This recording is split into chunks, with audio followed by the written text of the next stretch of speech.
ሁለታችን እኮ አላወራንም። አንተ ፕላትፎርም ላይ አይደለም እኔና እሱ እንድናወራ ባኬን ፎርዝ ረጅም እንድናወራ አልሆነም። እነ ልደት እየገቡ ስለነበር ማለት ነው። ልደት ከእሱ ጋር እንድናወራ ፈልጎ ነበረ። ቆይን ጨርስ እያልኩት ነበር ከእሱ ጋር እና እሱን ያልኩት እንጂ ከዛ ወጥተ ደግሞ ምን ሆነ መሰለ፣ እኔ ልከላከል ፖለቲካ እነ ልደት ሊሰሩ አይነት ነገር ይመስላል ንግግርና እነ ልደት ፖለቲካ ሊሰራ እንደመጣ አውቄያለሁ። ስለዚህ እኛ በድህነት ትምህርት ላይ አንድ ላይ አድርገን እኔ እሱ በገባበት ጊዜ እኔ ሌላ ጊዜ ወጥቻለሁ። እሱ ግን ሮጦ ገብቶ እንደዚህ ልዩነታችንን አስፍቶ መናገር ጀመረ እና ይሄ ነገር ምን አደረገ? በዛ ተበሳጭቻለሁ። ልዩነት እንዳላችሁ ይታወቃል። አይ እሱ ልዩነቱ ሳይሆን መጀመሪያ የተናገርኩት ነገር ትክክል ነው፣ እውነት ነው። መጀመሪያ ከዚህ በፊት ሲገባ እሱ እነ ቀሲስ ዲበኩሉ ቤት ባሉበት ከእሱ ጋር መታየት አልፈልግም ብዬ ጥዬ ወጥቻለሁ። ትላንትና ተደውሎለት ነው የገባው። መግባት አልነበረበትም። ምክንያቱም ጥሩ መግባት ያልነበረበት ለመሰለ እየተወራ የነበረው እንግዲህ ከመጀመሪያው ካየ ኢየሱስ መንፈስ ነው የሚለው ነው አይደለ? አሁን በስጋ ነው አይደለም የሚለው ነው ጥያቄ ተነስቶ እሱን ለመመለስ ነበር የገባሁት አይደል? ስጀምር እንደዛ ነበር። ስለዚህ ዶክትሪናል ቶፒክ አልነበረም የመጣው ማለት ነው። እኔ በሌለውበት ገብቶ ዶክትሪናል ሾዎችን ማንሳት ይችላል። እኛ እንደዚህ እናምናለን እንደዚህ ነው ምናምነው ማለት ነው። ወይ ዲቤት ከአንተ ቤት ኦርቶዶክሶች ሲኖሩ ገብቶ አያውቅም። እነሱ ጋር ዲቤት ማድረግ አይችልም። ኦፍኮርስ አይችልም፣ የማይፈልገው ስለማይችል ነው። በትምህርቱ ላይ ዲቤት አድርጎ አያውቅም። ግን እኛ ስንገባ በእኛ ትከሻ ላይ ሆኖ ሌሎቹ ፖለቲካ እንዲሰሩ መፍቀዱ ትክክል አይደለም። ይሄ ዛሬ የተናገርኩት አይደለም፣ በተደጋጋሚ ተናግሬያለሁ። የሚወያይ ከሆነ ከኦርቶዶክሶች ጋር መወያየት ነው በቀጥታ እኛ ጀርባ ላይ ሳይሆን ማለት ነው። ኤፍሬም ሲገባ ኤፍሬም ጀርባ ላይ ሆኖ አይደለም፣ ከእነሱ ጋር ፊት ለፊት ዶክትሪኑን ይወያይ የሚችል ከሆነ ማለት ነው። ካልከው ጋር ትንሽ ቅር ያለኝና ቅሬታ ያመጣው ምንድን ነው? አንድ ነን የሚል ነገር ከዛ በኋላ ይዘህ መጣህ አንተ። እኔ አንድ ነኝ እኔ ነኝ እንደ አንድ ነኝ የምለውማ ጠቅላላ አብያተ ክርስቲያናት እኮ አንድ እንደሆንን እኮ አንድ ነን ብለን እኮ ህብረት መስርተን አብያተ ክርስቲያናት ህብረት እኔ ለወጣ ነው። ተወያዩ እናንተ ብራዘር። ጃፒ እኛ እኮ አብያተ ክርስቲያናት ህብረት ካውንስል ብለን እኮ የሆኑ ጠያይም ሰዎች ተሰብስበው የሚጠጡት እኮ ማህበር እኮ አይደለም እኮ። በዶክትሪን እኮ አንድ የሆንን እኮ ሰዎች ነን ተሰብስበን አይደል እንዴ ህብረት የምናደርገው። የአብያተ ክርስቲያናት ህብረት እኮ የተባልነው ኢሴንሻል ዶክትሪን ላይ አንድ ስለሆነ ነው። ትላንት አሳየኸውም እንዴ? አስቀምጠናል እኮ ትምህርታችን አንድ የሚያደርጉን እነዚህ ናቸው ተብሎ ኦፊሻሊ ፖስት ተደርጓል። እንደውም ኢትዮጵያ ውስጥ እንደዛ አይነት ሃይማኖት አለ እንዴ? ዶክትሪኑን በግልጽ አስቀምጦ ለአደባባይ የወቁልን እንደዚህ ነው ምናምነው የሚል የለም እኮ እንደ ወንጌላ። ግን አሁን ዋንስ አገን የምናገረው ዴቭ የሚባለው ሰው መካነ ኢየሱስንም ሪፕሬዘንት አያደርግም። ትላንትና ቤት የመካነ ኢየሱስ ኦፊሻል ወንጌላውያን ነበሩ፣ 2 ወንጌላውያን። እሱ መካነ ኢየሱስም አይደለም፣ አሁን ምንም ኦፊሻልም አገልግሎት የለውም፣ አይደለም ሜምበርም አይደለም። ናውዴይስ የመካነ ኢየሱስ ኦፊሻል የሆኑ ሰዎች፣ ኦፊሻል ማለት ከረንትሊ ቤተክርስቲያን የሚመሩ ሰዎች ገብተው ትላንትና እኛ ቲክቶክ ላይ የወከልነው ሰው የለም ብለው የእነሱን አቋም ተናግረው ነው የወጡት። እኔም ቤት ማለት ነው በተደጋጋሚ ይናገራሉ፣ ሰሚ የላቸውም እንጂ እኛን ሪፕሬዘንት እናደርጋለን የሚሉት መካነ ኢየሱስን ደማተሮፋ መካነ ኢየሱስ ሜምበር እንኳን ያልሆኑ ሰዎች ናቸው፣ አይደለም መሪ ማለት ነው። ስለዚህ የምንሰማው ማን ነው? ኦፊሻሎቹን ነው ወይስ እነሱ? አቤት ቃል ነው ቃሌ ማይ ብራዘር እሱ ሉተራን አይደለም፣ እሱ የሚኬሲ መሰረተ ክርስቶስ ነው። ግን ቃሌ መሰረተ ክርስቶስ ነው። ዳዊት ግን ምንድነው ጭንቅላትን ስትነቀንቅ የነበረው? ምንድነው ከተናገርኩት ውስጥ ትክክል ያልሆነው? ምንድነው ጭንቅላትን ከተናገርኩት ምንድነው? በመጀመሪያ ደረጃ አንተና ማኑ ዳዊት እንዲገባ የተደረገው በመጀመሪያ ሀና የምትባል ልጅ ነበር፣ ካስታወስክ ከሉትራን ተብሎ ማለት ነው። ሀና መታ በእኔ ቦታ ዳዊት ይግባ አለች። ዳዊት የገባው ከአንተ ጋር ለመከራከር አይደለም። እኛ ስለ ብቻዎች መጽሐፍ ቅዱሳዊ አይደለም በሚል እሳቤ ውስጥ ሞርዛን ከጴንቴኮስታል ሉትራውያን ማብራራት ይችላሉ በሚል ነው እሱን ያስገባል። የዛኔ ማን የገባው ገባ። ከዛ አንተ እንደውም ምን አልክ? እኔም ሉትራዊ ነኝ ምናምን ነኝ አልክ። አንተ እንደውም የዱራን ደጋፊ ነኝ አንድ ነን አሉ።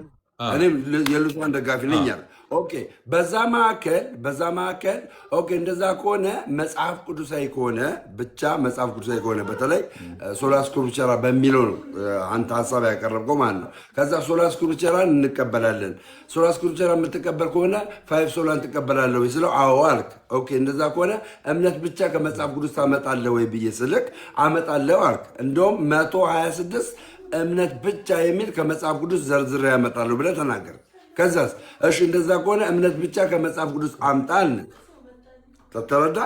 አሁን በዚህ ሂደት ውስጥ ነው ሞርዛን ከአንተ በተሻለ ስለ ሉተር አስተምሮ እንትና ይናገራል በሚል የገባው አንተን ዲፌንድ ለማድረግ አይደለም የገባው። ተረዳኝ። አንተን ዲፌንድ ለማድረግ አይደለም። እኔ ዲፌንድ ሰው እንዲያደርገኝም የምፈልግ ሰው አይደለሁም። እኔ ሰውም ዲፌንድ አድርጎኝም አያውቅም። እኔ ሙሉ ሰው ነኝ። ለምን ዲፌንድ ያደርገኛል ነው እኔ ስገባ እሱ መግባት አልነበረበትም። እሱ የእናንተን አፕሮች ግን ትናንት የተቃወምኩት አሁን እኔ ቤት ሳይሆን እናንተው ፊት ትናንት የተቃወምኩት ከመጀመሪያው ጀምሮ አንተ ሉተራን እና አንተ ፔንቴኮስታል ብላችሁ ከፋፍላችሁ እንደዛ ማናገር አትችሉም። እኛ ወንጌላውያን ነው እና እንደ ወንጌላውያን ነው አፕሮች የምታደርጉን ብያለሁ አላልኩም? እሺ ልክ ነው እኮ አንተና ሉተራውያን የሚያምኑበት በተለይ ብያለሁ። እንደዛ አላልኩም። እኔ ብያለሁ አላልኩም።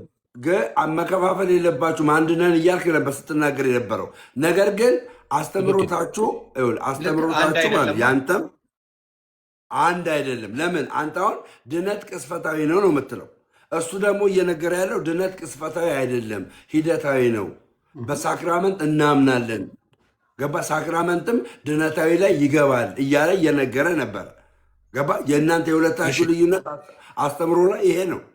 ይህንን ነው ሁለታችሁ አሁን ይህንን ነው እኔ አገኒስት መሆኑ። ለምሳሌ ድነት ቅስበታዊ አይደለም ካለ ይሄ ሰው ሉተራውያንም አይደለም ፔንቴኮስታልም አይደለም፣ በአጠቃላይ ፕሮቴስታንት መሆን አይችልም። በፕሮቴስታንቱ ዓለም እንደዚህ የሚባል ትምህርት የለም። ድነት ቅስበታዊ አይደለም ካለ የራሱ ሃይማኖት አለው ማለት ነው። ሌላ ሉተራውያን ካላችሁ አንድ በላይ ሆን ፕሮቴስታንት የሚያምነው ምድር ላይ ያለ ኤግዚስት የሚያደርግ ፕሮቴስታንት የሚያምነው ድነት ቅስበታዊ እንደሆነ ጀስቲፊኬሽን ባይ ፌዝ አለውን። ይሄ የሉተራውያን ትምህርት አሁንም ይህን የማይቀበል ከሆነ ፕሮቴስታንትም አይደለም እያልኩ ነው። አባቢ ግልጽ ስላልሆንልህ እኔም ቤቴም ልዝጋ፣ አንተም እንደዛ ዝጋና እንትና ጋር እንሂድ። እኔ ቤትማ ዘግተውብኛል። እድሜ ለኤፍ እና ለልደት አዘግተው ለሶስት ቀን አልችልም። ወይ ኤፍሬም ጋር እንሂዳ። ኤፍሬም ጋር እንሂድ ግን ማለት ኤፊ ዲክታተር አፒል አርግ ዮኒ አፒል አርግ እንዴ በደንብ አረኩኝ። አፒል አርግ ከአንዴም ሶስቴ ነው። ግን ከብት እኮ ነው ለእኔ ጎን ምን አልኳቸው መሰለ እኔ ቤት የታየው ነገር ምንም ነገር የለውም። ሃራስመንት የለውም፣ ቡሌ የለውም፣ ሴክሹዋል የለውም፣ ዌፐን የለውም። there's nothing so I don't know why ይሄ ነገር የተደረገውና ፕሊዝ ሪስቶር ብዬ ጠይቄያቸው ነበረ ደጋግሜ። ምንም አልመለሱልኝም። 3 ቀን ይቀረዋል። ለምን አሁን የአሜሪካን ከተቀየረ it's only few days ቴክ ኦቨር አድርጋለች አሁን አሜሪካ ቲክታክን። አሁን አንድ ነገር ልጠይቅ ዮኒ፣ አንተን ልጠይቅ አንድ ነገር። እኔ አሁን ዳዊት የሚያስተምረው የሉተራን ትምህርት ነው ብዬ አላምንም። የሉተራንም ካህነ ኢየሱስም ትምህርት ነው ብዬ አላምንም። ስለዚህ እሱ እስከዛሬ ባስተማራቸው ትምህርቶች ላይ ከዚህ በፊት ድቤት ጠርቸው አልመጣም አልወያይም ብሎኛል። እና አንተ ቤት ታመቻችልኛለህ? ሉተራውያን አውቃቸዋለሁ ማለት ትንሽ ክላሽ አያደርግም አብሯል ወይል ከሉተራውያን በላይ ሉተራውያንን አውቃቸዋለሁ እያልኩኝ አይደለም። ግን እንደዛ ብልም እኔ ሉተራውያንና መካነ ኢየሱስ መካከል ልዩነት የለም። የመካነ ኢየሱስ ሰው የሉተራንን ባይ ዲፎልት ያውቃል። የመካነ ኢየሱስ ደግሞ የፔንቴኮስታል ቴዎሎጂ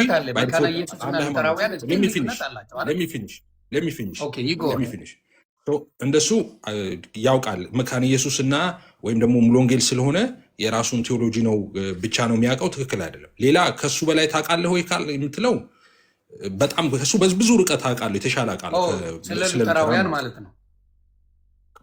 በጣም በብዙ ርቀት አውቃለሁ ዶክትሪናቸውን ማለት ነው። እነሱም ሳይመጡ ደስ ይለኛል። ከሱ ጋር የምፈልገው ዲቤት እየጠየኩ ነው። ለምን ዲቤት ያስፈልጋል? ለምን መሰለህ አንተ አሁን ለምሳሌ ቤት ስትመጣ ምን ብለኛል? አንተ ራሱ ስትመጣ ምን ብለኛል? በእኛ ውስጥ ልዩነት የለንም ወንጌላውያንን ብላ እንዴት ዲቤት ትጠራለህ? ወንጌላውያን ሆነ ትላንትና ስገባ ልዩነቱን ነገር ቆይ አዳምጠኝ አንተም ወንጌላዊ ሆነ እሱም ወንጌላዊ ሆናችሁ እንዴት ዲቤት ትጠራራለህ? ኦርቶዶክስ ለኦርቶዶክስ ይጠራራል እንዴ? አሁን በሚደረገው ነገር አይደለም። እኔ ሉተራውያንን አይደለም የምጠራው ወይም መካነ ኢየሱስን አይደለም። እኔ የሉተራንና የመካነ ኢየሱስ ትምህርት አስተምረው ዶክትሪን ላይ ጥያቄ የለኝም። ዲቤት የሚደረግም ትምህርት የላቸውም እነሱ። እኔ ጥያቄም ያለኝ ዲቤትም ያለኝ የልጁ አስተምሮት ላይ ነው፣ የዳዊት አስተምሮት ነው። አዎ እንጂ መካነ ኢየሱስና የሉተራን ትምህርት ላይ ጥያቄ ኖሮኝ አያውቅም። ዲቤት የሚደረግም ትምህርት የላቸውም እነሱ። እኔ ግን የእሱ ትምህርት ላይ ግን ብዙ ጥያቄዎች አሉኝ። ዲቤት ማድረግ እፈልጋለሁ። ትክክል ስላልሆነ የሚያወራው ማለት ነው። አሁን ዲቤት ወይ እኔ ልናገር፣ ይቅርታ አንዴ ኤፊ፣ ዲቤት ስታረግ እሱም በመረጃ አንተም በመረጃ በቤተክርስቲያኒቷ ገባ መረጃ ሁላ አንተም ካታኪዝሙን እሱም ያቀርባል፣ አንተም ካታኪዝሙን ታቀርባለህ። የሉተርን ማን ነው ዲፌንድ ለማድረግ ገባ እሱ በሚያቀርበው ማስረጃውን ተውና ማስረጃውን ለኛ ተው። ማስረጃውን ለኛ ተውና አሁን ትናንትና ሲናገር የነበረባቸውን በተለይ ሳክራመንት ላይ ሲናገር የነበረበት ዋናው ሀሳብ ምንድን ነው? ከካታኪዝሙ እያወጣ ነበር አለ ከአንተ ጋር ዲፌንድ ሲያደርግ የነበረው። አንተ ግን እኔ ናቲ ጓደኛዬ ነው እሱ አያውቀውም። የሉተራውያንን አስተምሮ ቤዚክ የሆነውን አስተምሮ ትላንት እኮ እዚህ ቤት እኮ ስንወያይ ስጠይቀው ጀስቲፋይድ የሆነ ሰው ገና እኮ አልዳርም ብሎ የሚያምን ሰው ነው እንዴ። አንድ ሰው ጀስቲፋይድ ከሆነ በኋላ እሱ ጀስቲፋይድ ሲባል ኖት ጊልቲ የሚለውን ብቻ ነው የሚያውቀው። ኦኬ ኖት ጊልቲ ብቻ አይደለም የእግዚአብሔር ደግሞ ወይም ደግሞ የክርስቶስ ቆይ ጨርሳል። እሺ ደሜ ላውራና እሱ እኔ ትራንስ ስለሰማሁ ነኝ ያለ ሀሳብ ምንድን ነው? ድነት ሂደታዊ ነው። አንድ ሰው የሚድነው ከፍቃድ ኃጢአት ነው። ከዛ ከፍቃድ ኃጢአት ከዳነ በኋላ ነገሮችን በሳክራመንት መፈጸም አለበት ብለን እናምናለን ብሎ ነበር ሲነግርህ የነበረው። ገባ? ይሄን ነበር ሲነግርህ የነበረው። አንተ ደግሞ እኔ የምናገረው ሌላ ነው፣ አንተ የምትናገረው ሌላ ነው። እኔ የምናገረው ለምናት እኔ ስለ ጀስቲፊኬሽን አወራለሁ፣ አንተ ደግሞ እዛ ሄደህ ድነት ሂደታዊ ነው እያልክ ታወራለህ። እኔ ጀስቲፋይድ የሆነ ሰው ምነግርህ የግድ አንድ መሆን የለባችሁም እኮ ፊ በታምር አንድ ኖ ይኸውልህ፣ ቆይ ዳዊት ሳይገባ ትላንት ዮኒ ማኛ ቤት ገብቼ እኔ ኢሴንሻል በሆኑ ዶክትሪኖች አንድ ነን፣ ልዩነት ያሉብን ቦታዎች አሉ፣ ለምሳሌ ሳክራመንቶች ላይ ብዬ ለዮኒ ማኛ አስረድቸዋለሁ። እኛ ለምሳሌ በቃል በኩል ስንል እምነት፣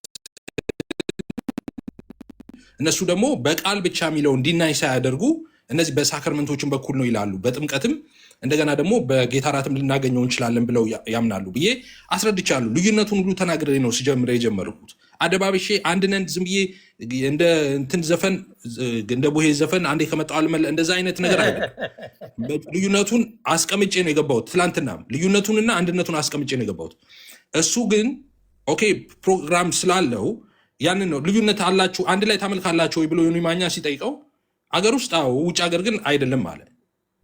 ውጭ ሀገር እኛ ማናውቀው ውጭ ሀገር አለ እንዴ? እኔ 20 ምናምን ሀገር ሄጃለሁ። ኦኬ ውጭ ሀገር በማላው ዓለም ላይ ሉተራውያን ከፔንቴኮስታል ጋር አብረው ያመልካሉ። ኮሚኒየን ነው ዝግ የሆነው እንጂ አብረው ወርሺፕ ያደርጋሉ። አብረው ጋብቻ ይጋባሉ፣ አብረው ወርሺፕ ያደርጋሉ፣ አብረው ኮንፈረንሶችን ያዘጋጃሉ። እንደዛ ነው። ኢቫንጀሊዝም አብረው ይሰራሉ። የት ዓለም ነው እሱ የሚኖረው? በቀላሉ ነገር ፔንቴኮስታል እና ሉተራውያን ልዩነቱ ምንድን ነው ታዲያ? ፔንቴኮስታልና ሉተራውያን ልዩነቱን ልንገር። ይኸውልህ ትላንት እኮ ስናገር እንደገባው ተናግሬ ነበረ ዮኒዬ። ሳክርመንት ብሎ ያፏጫ። እነዚህ ልጆች የሆነ አለ ፕሮግራም ስላላቸው ነው እንደዚህ የሚሉት። ዮኒዬ የሉተራውያን ምን ያምናሉ መሰለ? የሉተራውያን ዶክትሪን ሰው እንዴት ይድናል ብለህ አንድ ሉተራን ቸርች ሄደ፣ ኢትዮጵያ ይሁን ጃፓን ይሁን ኬንያ ይሁን ደዝ ማረር የሆነ ሉተራን ቸርች ሂድና አንኳኩተህ ቄሱን አግኘውና ሰው እንዴት ይድናል ብለው ኮንፌሽናቸውም ላይ ያለውን ነው ምነግርህ። ሰው ሚድነው ይላሉ በእግዚአብሔር ጸጋ ብቻ በእምነት በኩል ብቻ በኢየሱስ ክርስቶስ ብቻ ነው ሚድነው ነው የሚሉት። ይሄ ነው በነገራችን ላይ ፎርሙላው የሰልቬሽን። ከዚህ በፊት ደጋግሜ ያሳይቻለሁ። ኦኬ ጥምቀት ያድናል ይላሉ። አዎ ጥምቀት ያድናል ይላሉ። የጌታ እራት ደግሞ ለኃጢአት ስርየት ነው ይላሉ። አዎ ይላሉ። እነሱ ያንን የሚሉበትን መንገድም ከዚህ በፊት አብራርተን ተናግረናል። ለምሳሌ አሁን ከደምረው ጋር አንድ ሆነን እያለ የሚጨፍረው ደምረው እነሱና ሉተራውያን ህፃናትን ሲያጠምቁ ተመሳሳይ አይደለም ዶክትሪናቸው። ደምረው እግዚአብሔር በህፃናቱ ልብ እምነትን ይፈጥራል ብለው አይደለም ኦርቶዶክስ ስለሆነ የሚያምነው። እነሱ ግን ህፃናት በሚጠመቁበት ሰዓት እግዚአብሔር እምነትን ይፈጥራል በልባቸው ብለው ነው የሚያምኑት። ዶክትሪናቸው ይህ ነው። ኢንፋንት ባፕቲዝምን በተመለከተ መሰረታዊ ልዩነቱ ሰማይ ከምድር እንደሚርቅ ነው። ደምረው መሀል ላይ ፊቸሪንግ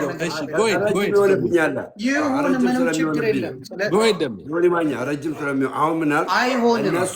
ደምረው ማዳመጥ ልመድ። ኢትስ ኦኬ ማዳመጥ ልመድ። አይጎዳም። እኔ መማር ስለምፈልግ ጥምቀትን ለድነት ይላሉ አልክ። አሁን ጥምቀትን እነሱ ጥምቀትን ለድነት ይላሉ። የጌታ ስጋና ደምን ይላሉ። ጥምቀትን ለድነት ካሉ ሉትራውያን ጋር ስንት አይነት ጥምቀት ነው ያለው? ወጁሚን ስንት አይነት ጥምቀት ነው ያለው? አንድ ነው ያለው። እሺ ያ ጥምቀት ለድነት ነው ብለው ነው የሚያምኑት። አንድ ያለውን ጥምቀት ያምናሉ። ለድነት ነው ብለው ነው የሚያምኑት። እነሱ አንድ ያለውን ጥምቀት ለድነት ነው ብለው የሚያምኑ ከሆነ ህፃናትን ለድነት ነው ብለው ነው ማለት ነው የሚያጠምቋቸው። ኦብቪየስ ነው። ኦፍኮርስ በቃ ታዲያ ከእኛ ጋር ልዩነት አላቸው። ቀጥለው ከእናንተ ጋር ልዩነቱን ልንገርህ። ለምሳሌ እናንተ ህፃኑ በሚጠመቅበት ሰዓት እግዚአብሔር እምነትን በልቡ ይፈጥራል ብላችሁ አታምኑ። እነሱ እኮ አንተ ከእምነት ውጭ ነው እንደዛ ብላችሁ ታምናላችሁ። ቴዎሎጂውን ታውቃለህ አንተ የኦርቶዶክስን። ስማ፣ በኢትዮጵያ ኦርቶዶክስ ተዋሕዶ ቤተሰብ አንድ ህፃን ሲጠመቅ የመጀመሪያ እግዚአብሔርን ይለብሳል። የገላትያ 3:27 ታሰማ ነው። ሁለተኛ ደግሞ ማለት ነው በዛ ሂደት ውስጥ ገባ የህፃን ካለበት ማንኛውም እንትን ነፃ ይወጣል። እንትን ምንድን ነው ካለበት ኃጢአት የምን ኃጢአት የለበትም ይላሉ። እንዳትበላ ደግሞ የእናንተ ሰዎች ጥንት አብሰዋል። የኢትዮጵያ አታምኑ። እኔ የምነግርህ የቤተ ክርስቲያናውን ነው የኦርቶዶክሶቹ እንዳትበላ ኃጢአት እየነገርኩ ነው። በቃ ሉትራን ህፃናት የሉትራን ህፃናትና የሚጠመቁትና እዚህ ጋር እኔ አሁን በአርባ ቀን ስጠመቅ ድነትን ለማግኘት የተጠመቁት ለምን ጥምቀት ድነትን ስለሚሰጠኝ ከዛስ የእግዚአብሔር ልጅነትን ምን ስለምለብስ ነው የተጠመቅኩት። ስለዚህ እነዛም ጥምቀት ድነትን ይሰጣል ብለው ካሉ እምነትን ይፈጥርላቸዋል ብለህ ደግሞ ሌላ ኮንክሉዥን ማቅረብ አችልም። እኔ የሆነ ነገር ልጨምር እዚህ ጋር ከወረስነው ኃጢአት ልዩነቱን የነገርኩህ ደምዬ አገኒስቶኛ አይደለም ከአንተ ጋር ደምዬ ደምረው ለማለት የፈለገው እንደሚገባኝ የውርስ ኃጢአት አለ። ከውርስ ኃጢአት ለመዳን ነው እሱ የምትጠመቀው።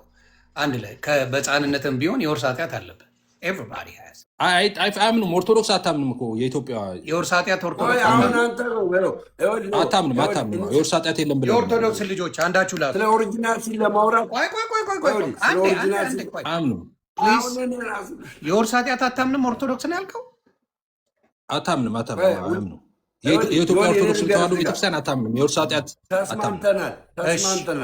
ተስማምተናል። ስምምነት አለ ነው። እሺ ኑ ቤተሰብ አንዳችሁ በላይ ይሄ እኮ ስንት ፎርማል ኢንፎርማል ዲቤት ያደረግንበት ነው ዘመናችንን ነው። ከስር ከኮሜንት ያለውን እዚያ አትመልስ። ሚውት ማድረግ ካለበት ዝም ብለህ ሚውት አድርግ። ደምረው ትዕግስት ይኑር። ኮመንት ላይ አትገዳደል፣ ተዋቸው። እዚህ ጋር ነው ሀሳቡ ያለው። ሀሳብ ይበታል። ዮኒ አንድ ጥያቄ ልጠይቅ። እኔ ወንጌላዊ ነኝ ራይት? እኔ ወንጌላዊ ነኝ። ባክግራውንድ ሙሉ ወንጌል ነው። ያ ማለት ፔንቴኮስታል ነው ማለት ነው። ትራዲሽን እኔ አንድ ቻሌንጅ ላቀርብልህ በአንተ ቤት። እኔ በፔንቴኮስታል እኔ አዚ ሙሉ ወንጌል ባክግራውንድ ማለት ነው። እንደ መጽሐፍ ቅዱስ ያልሆነና የሐዋርያቱ ያልሆነ አንድ ትምህርት ካለን እኔ ሃይማኖትን እቀይራለሁ፣ ኦርቶዶክስ ሆናለሁ። አይሴድ አንድ ነው ያልኩት። ሁለት አላልኩም፣ ሶስት አላልኩም። አንድ እንደዚህ ኧረ ደግሞ ቆይ ልጨርስ። ቻሌንጅ እያቀረብኩ ነው። ቆይ ቻሌንጅ መምህር ናቸው፣ የኦርቶዶክስ መምህር ናቸው። በኦርቶዶክስ መምህርነት አሉ። በትክክል ተቀመጡ። መምህር ቀጥ ብለው ተቀመጡ። እሺ መምህር እንኳን ደህና መጡ። እሺ ቻሌንጅ ቀጥ ብለው ተቀመጡ። ቻሌንጅን እኔ ማህሌት አድሬ አረፍ ብዬ ነው። ይቅርታ። እሺ ኦኬ፣ መልካም። እንኳን ሰላም መጡ። ቀጥል ነገረና እንዴ ዮኒ፣ ይሄን ቻሌንጅ ተቀበለኝ። እኔ የማምነው እምነት ውስጥ አንድ እንደ እግዚአብሔር ቃል ያልሆነ ኢየሱስ አስተምሮት የማንቀበለው ሐዋርያቱ አስተምሮት የማንቀበለው እንደ መጽሐፍ ቅዱስ ሆኖ የማንቀበለው አንድ ትምህርት ካለ አንድ ትክክል አይደለም የሚባል አንድ ነው ያልኩት ካለ እኔ ሃይማኖቴን እቀይራለሁ። እውነተኛዋና ትክክለኛዋ የሐዋርያቱ ትምህርት የሐዋርያቱ ቤተክርስቲያን ኢየሱስ በደሙ የመሰረታት ያቺ ትክክለኛዋ ቤተክርስቲያን እኔ ያለሁባት ናት ብዬ ነው ማምነው። አንድ የለም ነው የምልህ። ኢየሱስ አስተምሮት እኛ ማንቀበለው ሐዋርያት አስተምሮት ማንቀበለው አንድ የለም። የመጀመሪያዊቷና አንዲቷ ሃይማኖት ክርስቶስ ራስ የሆነበት እኛ ብልቶች ሆነን የተጋጠምንበት ያ አካል እኔ ያለሁበት ቤተ እምነት ነው ብዬ ነው ማምነው። አንድ ካለ የሚያቀርቡ እኔ ይሄኛው ቦታ ይኸው እንደ ሐዋርያቱ አይደለም እንደ ኢየሱስ ትምህርት አይደለም የሚባል አንድ ካለ እኔ ሃይማኖቴን እቀይራለሁ። ኦኬ፣ ፔንቴኮስታል ባይ ኢትሰልፍ ስንት ነው? what do you mean by that? meaning how many Pentecostal denomination are there? But you know what, when ጎግል ስታደርግ ምን ይቆጥርልሃል መሰለ? ፕሮቴስታንት እንደዛ ብለህ ስታመጣ ለምሳሌ ፔንቴኮስታል ምናምን ስትል ምን ያመጣልሃል መሰለ? እነማንን ይቆጥራል መሰለ? ሎካል፣ ለምሳሌ ሎካል ሆኖ ኢትዮጵያ ውስጥ ራሱ እንደምታውቀው የተለያዩ አይነት አጥቢያዎች አሉ አይደለ? ለምሳሌ ሙሉ ወንጌል ትላለ፣ ገነት ቸርች ትላለ፣ እንደዚህ እያልክ ዲኖሚኔሽን ትቆጥራለህ አይደል? ኢትዮጵያ ውስጥ እንደነሱ የተለያየ አስተምሮ ያላቸውን ነው እያልኩ ያለው። የተለያየ አስተምሮ አሁን ለምሳሌ እንዳልኩ ቃለ ሕይወት የሚያስተምረው መሰረተ ምንም የተለያየ ፔንቴኮስታል ዶክትሪኑ አንድ እኔም ልተንፍስና ይካን ኤክስፕሌን። ስለዚህ ቃለ ሕይወት አለ፣ ሙሉ ወንጌል አለ፣ እንዲሁም መካነ ኢየሱስ አለ፣ መሰረተ ክርስቶስ አለ። በዲኖሚኔሽን ደረጃ እነዚህ አሁን ለምሳሌ በኦርቶዶክስ ፔድ ገብርኤል፣ ሚካኤል፣ ምን መድኃኔዓለም ምን ብትሄድ ነው የሚባሉት ጠቅላላኛ ትምህርቱ አንድ ነው። ትምህርቱ ምንም ልዩነት የለው። ኦኬ፣ አንድ ነው። አሁን እናንተ ጋር ሲመጣ ምን አይነት ነገር አለ? የመካነ ኢየሱስ፣ የሙሉ ወንጌል፣ የቃለ ሕይወት፣ የመሰረተ ክርስቶስ እነዚህ ትምህርቶች አንድ አይነት ናቸው ወይ ነው ታስማ ኮስችን። ካልሆነ ልዩነት ካለው አንድ ነን ብለህ ለመናገር ትክክል አይደለም እያልኩ ነው። እሺ ቆንጆ። አሁን የመጀመሪያውን እንዝጋውና ወደዚህኛውን እንምጣ። አሁን ወደ አንተ እንዳልኩ ወደ አንድነት እኔ ያልኩት ግን መጀመሪያ ያዝልኝ። እኔ አሁን ወንጌል አማኝ ነኝ። እኔ እንደምታውቀው እንዳልኩ ቅድም እንደ መጽሐፍ ቅዱስ ያልሆነ አንድ ነው ያልኩት፣ እንደ ሐዋርያቱ ያልሆነ አንድ ትምህርት ካለኝ እኔ እዚህ ሃይማኖት ላይ አንድ ቀን መቆየት አልፈልግም። ላስት 10 years ይህን ጥሪ ሳደርግ ነበረ። አንድ ሰው ሊያመጣ አልቻለም። አንድ ነገር ሊያመጣ አልቻለም። በሃይማኖቴ እዚህ ድረስ እርግጠኛ ነኝ። እኔ አንድ እንደ መጽሐፍ ቅዱስ ያልሆነ እንደ ሐዋርያቱ ያልሆነ እንደ ኢየሱስ ያልሆነ አንድ ትምህርት የለኝም። እኔ አንድ ይሄ ቀመጥ። እሺ ወደ ሁለተኛው ልሂድልህ። አሁን ወደ ሁለተኛው ሳትሄድ አንድ ይዤ ልምጣ። እኔ ከጥቅስ ሳይሆን የሰው ልጅ ምልጃው በሕይወት እያለ ብቻ ነው ወይስ ከሞተ በኋላ ምልጃ አለው? ወይም እንደዚሁ የሰው ልጅ በምን ምክንያት ምልጃ ያለው? እንዴት ነው? አስረዳኝ። ስጋዊ፣ በስጋ ደረጃ። ኦኬ፣ ምልጃ ሁለት አይነት ምልጃ አለ። ያ ሰፕሊኬሽን የኛ በምድር ላይ ያሉ ቅዱሳን የሚያቀርቡት ልመና አለ። እሱ በመጽሐፍ ቅዱስ ውስጥ ምልጃ ተብሎ ተተርጉሟል። ያ ማለት ምን ማለት ነው? ለምሳሌ ጳውሎስ ለነገስታት፣ ለመኳንንት እንደዚህ ምስጋና ያቀርቡ፣ ለምድር ለሚኖሩት ሁሉ ምስጋና ይልና ጸሎት፣ ልመና፣ ምልጃ እንደዚህ እያለ ይናገራል። ምልጃ ያቀርቡ ማለት ጸልዩ ወደ እግዚአብሔር። ያ ማለት መሰለ አንተ ክርስቲያን አይደለ ዮኒ? ምን ታደርጋለህ መሰለ?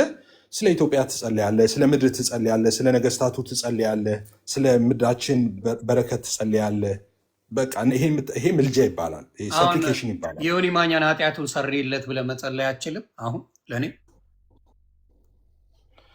የዮኒን ማኛን ኃጢአቱን ሰርይለት፣ ጌታ ሆይ ሰርይለት፣ ከኃጢአት ነፃ አድርገው፣ ፍሬ አድርገው ብለህ መጸለይ ትችላለህ? አችልም?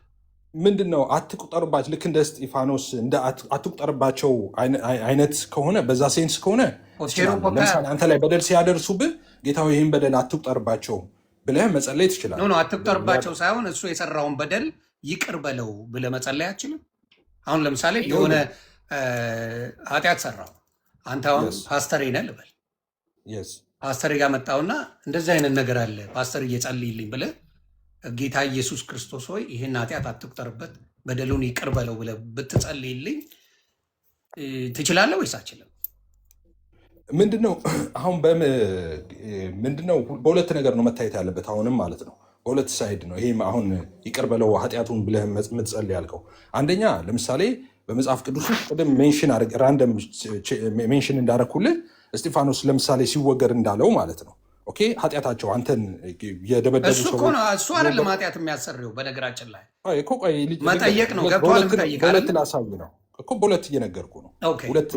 በሁለት መንገድ እየነገርኩ ነው።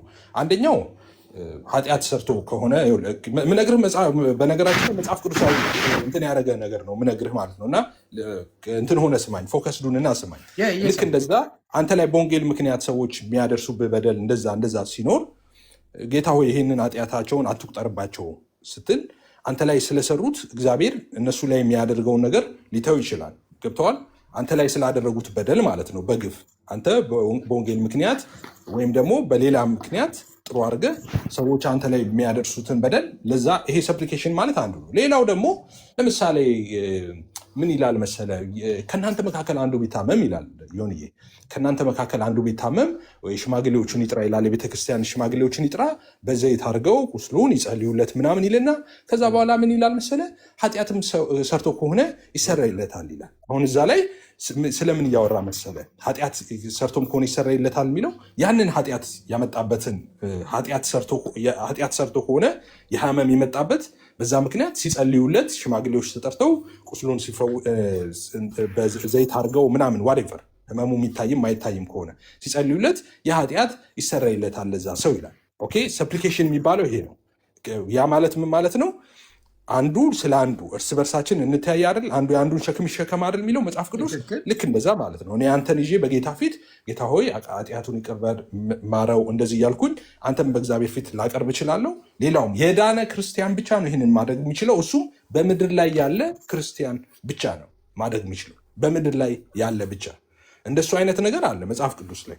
ኦኬ እሺ ጎሄድ ደምረው ሊል ሲል ዝም በል እያልኩን ነው። ቀጥልልኝ። ስለዚህ በምድር ላይ በስጋ ያሉ ናቸው አይደል ብትለኝ፣ ከሞተስ በምድር ላይ ከሞተ ሞተ ነው። ከሞት በኋላ መጽሐፍ ቅዱስ የሚለው አንዴ ሞት ከዛ ፍርድ ተመድቧል ነው የሚለው። ከዛ በኋላ እንኳን ሊጸልይ ምድር ላይ ላሉ ሰዎች ሊጸልይ ቀርቶ ራሱ ፍርዱን ነው የሚጠብቀው ከሞተ በኋላ። ስለዚህ በስጋ ያለ ሰው ያንን ማድረግ ይችላል እያልከኝ ነው ማለት ቅድስና ያለው እርስ በርሳው ክርስቲያን አማኞች እንደዛ ማድረግ ይችላሉ በምድር ላይ ያለው አማኞች። ስለዚህ እንደዛ ከሆነ ኤልያስ በሰረገላ ያደረገውና ሄኖክ በስጋ ያልሞተው በስጋ ያለው እነዚህ ሰዎች ሊያማልዱ ይችላሉ?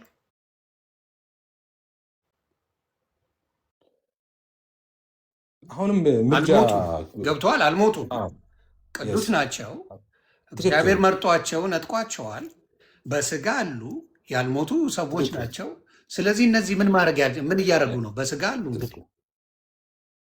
ትክክል። አሁን ይሄኛውን ከመላእክትም ጋር አያይዘው የሚያነሱ ሰዎች አሉ። መላእክት ስለማይሞቱ ይህን ካዲያ መላእክት ለእኛ ምልጃ ላይ ያቀርቡ አይችሉም የሚሉም ሰው አሉ። አንድ ያንተ ጥያቄ ኤልያስ ሄኖክ ከእግዚአብሔር ጋር አካሄዱን አደረገ አልተገኘም ይላል። ስለዚህ እሱ ስላልሞተ ስለኛ መጸለይ ይችላል ወይ? አሁንም ጸሎት የሚባለው ነገር ምን ማለት እንደሆነ መጀመሪያ መረዳት አለብህ ዮንዬ። ሰፕሊኬሽን የሚባለው ሰፕሊኬሽን የሚባለው አሁን አንተ ቅድም እንዳልኩ ለነገስታት ለመኳንንት እንደዚህ ምድር ላይ ለታመመ ሰው እንደዚህ የምትጸልየው ነቲንግ ቱ ዱ ዊዝ ሰልቬሽን ከሰልቬሽን ጋር የሚገናኝ አይደለም። በሰልቬሽን ላይ ጣልቃ ሊገባ አይችልም ማንም ፍጡር በምድር ላይ ያለ። ተግባብተናል። እሱንማ ማንም ያውቀዋል እኮ በደሙ የገዛን ነው እሱ፣ ምንም ጥያቄ የሌለው። ልጨርሰው እንደሱ እያልኩ አይደለም። ሰልቬሽን ዋይዝ አይደለም ምልህን ምን መሰለህ፣ በምድር ላይ ያለን ማለት ነው። እኔ ለምሳሌ ጸልዬ ለአንድ ሰው ማለት ነው ጸልዬ ያ ሰው የዘላለም ሕይወት እንዲያገኝ ማድረግ አልችልም። ኦኬ ወደ እግዚአብሔር አንድን ሰው ጸልዬ እግዚአብሔር ጋር ላደርሰው ወይ ደግሞ ወደ አብ ላደርሰው አልችልም። በጸሎት የሚሆን ነገር አይደለም ይሄ። ለምን ኢየሱስ ራሱ ሲናገር መንገዱን አናውቀውም ሲል ምን አለው ቶማስን? እንዴት መንገዱን አታውቀውም ካለ በኋላ እንደዚህ አለ፣ እኔ መንገድ እውነት ሕይወት ነኝ አለና በእኔ በቀር አለ ኢየሱስ። በእኔ በቀር ማለት ሌላ ሰው የለም ማለት ነው። ብቻ ማለት ይሄ ነው። በነገራችን ላይ በእኔ በቀር ነው ያለው። በእኔ በቀር ወደ አብ መምጣት አይቻልም። በቃ ኢምፖስብል፣ በኢየሱስ ብቻ ነው። ኦኬ መካከለኛው እሱ ስለሆነ ማለት ነው።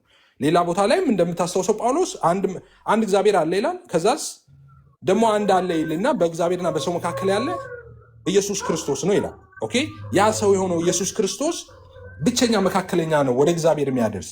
አሁን እነዚህ ያልሞቱት ሰዎች በህይወት የሌሉት ሰዎች ሊያማልዱን ይችላሉ እያልክ ያለው ለኛ ስለኛ ወይም ደግሞ ስለኛ ሊጸልዩ ይችላሉ ያልከው አንድም ከዘፍጥረትም እስከ ራእይም አንድም ሄኖክም በለው ኤልያስም በል ማንም አንድም ሰው ምድር ላይ የሌለ ትእዛዝም አልተሰጠም። እንደገና ከዘፍጥረት እስከ ራእይ ድረስ አንዲት ፍሬ ጥቅስ ሊጠቀስ አይችልም። መጥተዋል እኮ ተገናኝተውታል የሚሉም ሰዎች አሉ። ተገናኝተው በደመና እኮ ተነጋግረዋል የሚሉ ሰዎች አሉ። ልመና አቀረቡ የሚል ግን አለ። ለቅዱሳም ልመና አቅርበዋል፣ ምልጃ አቅርበዋል፣ ይጸልያሉ የሚል አለ። መጽሐፍ ቅዱስ ላይ የለም።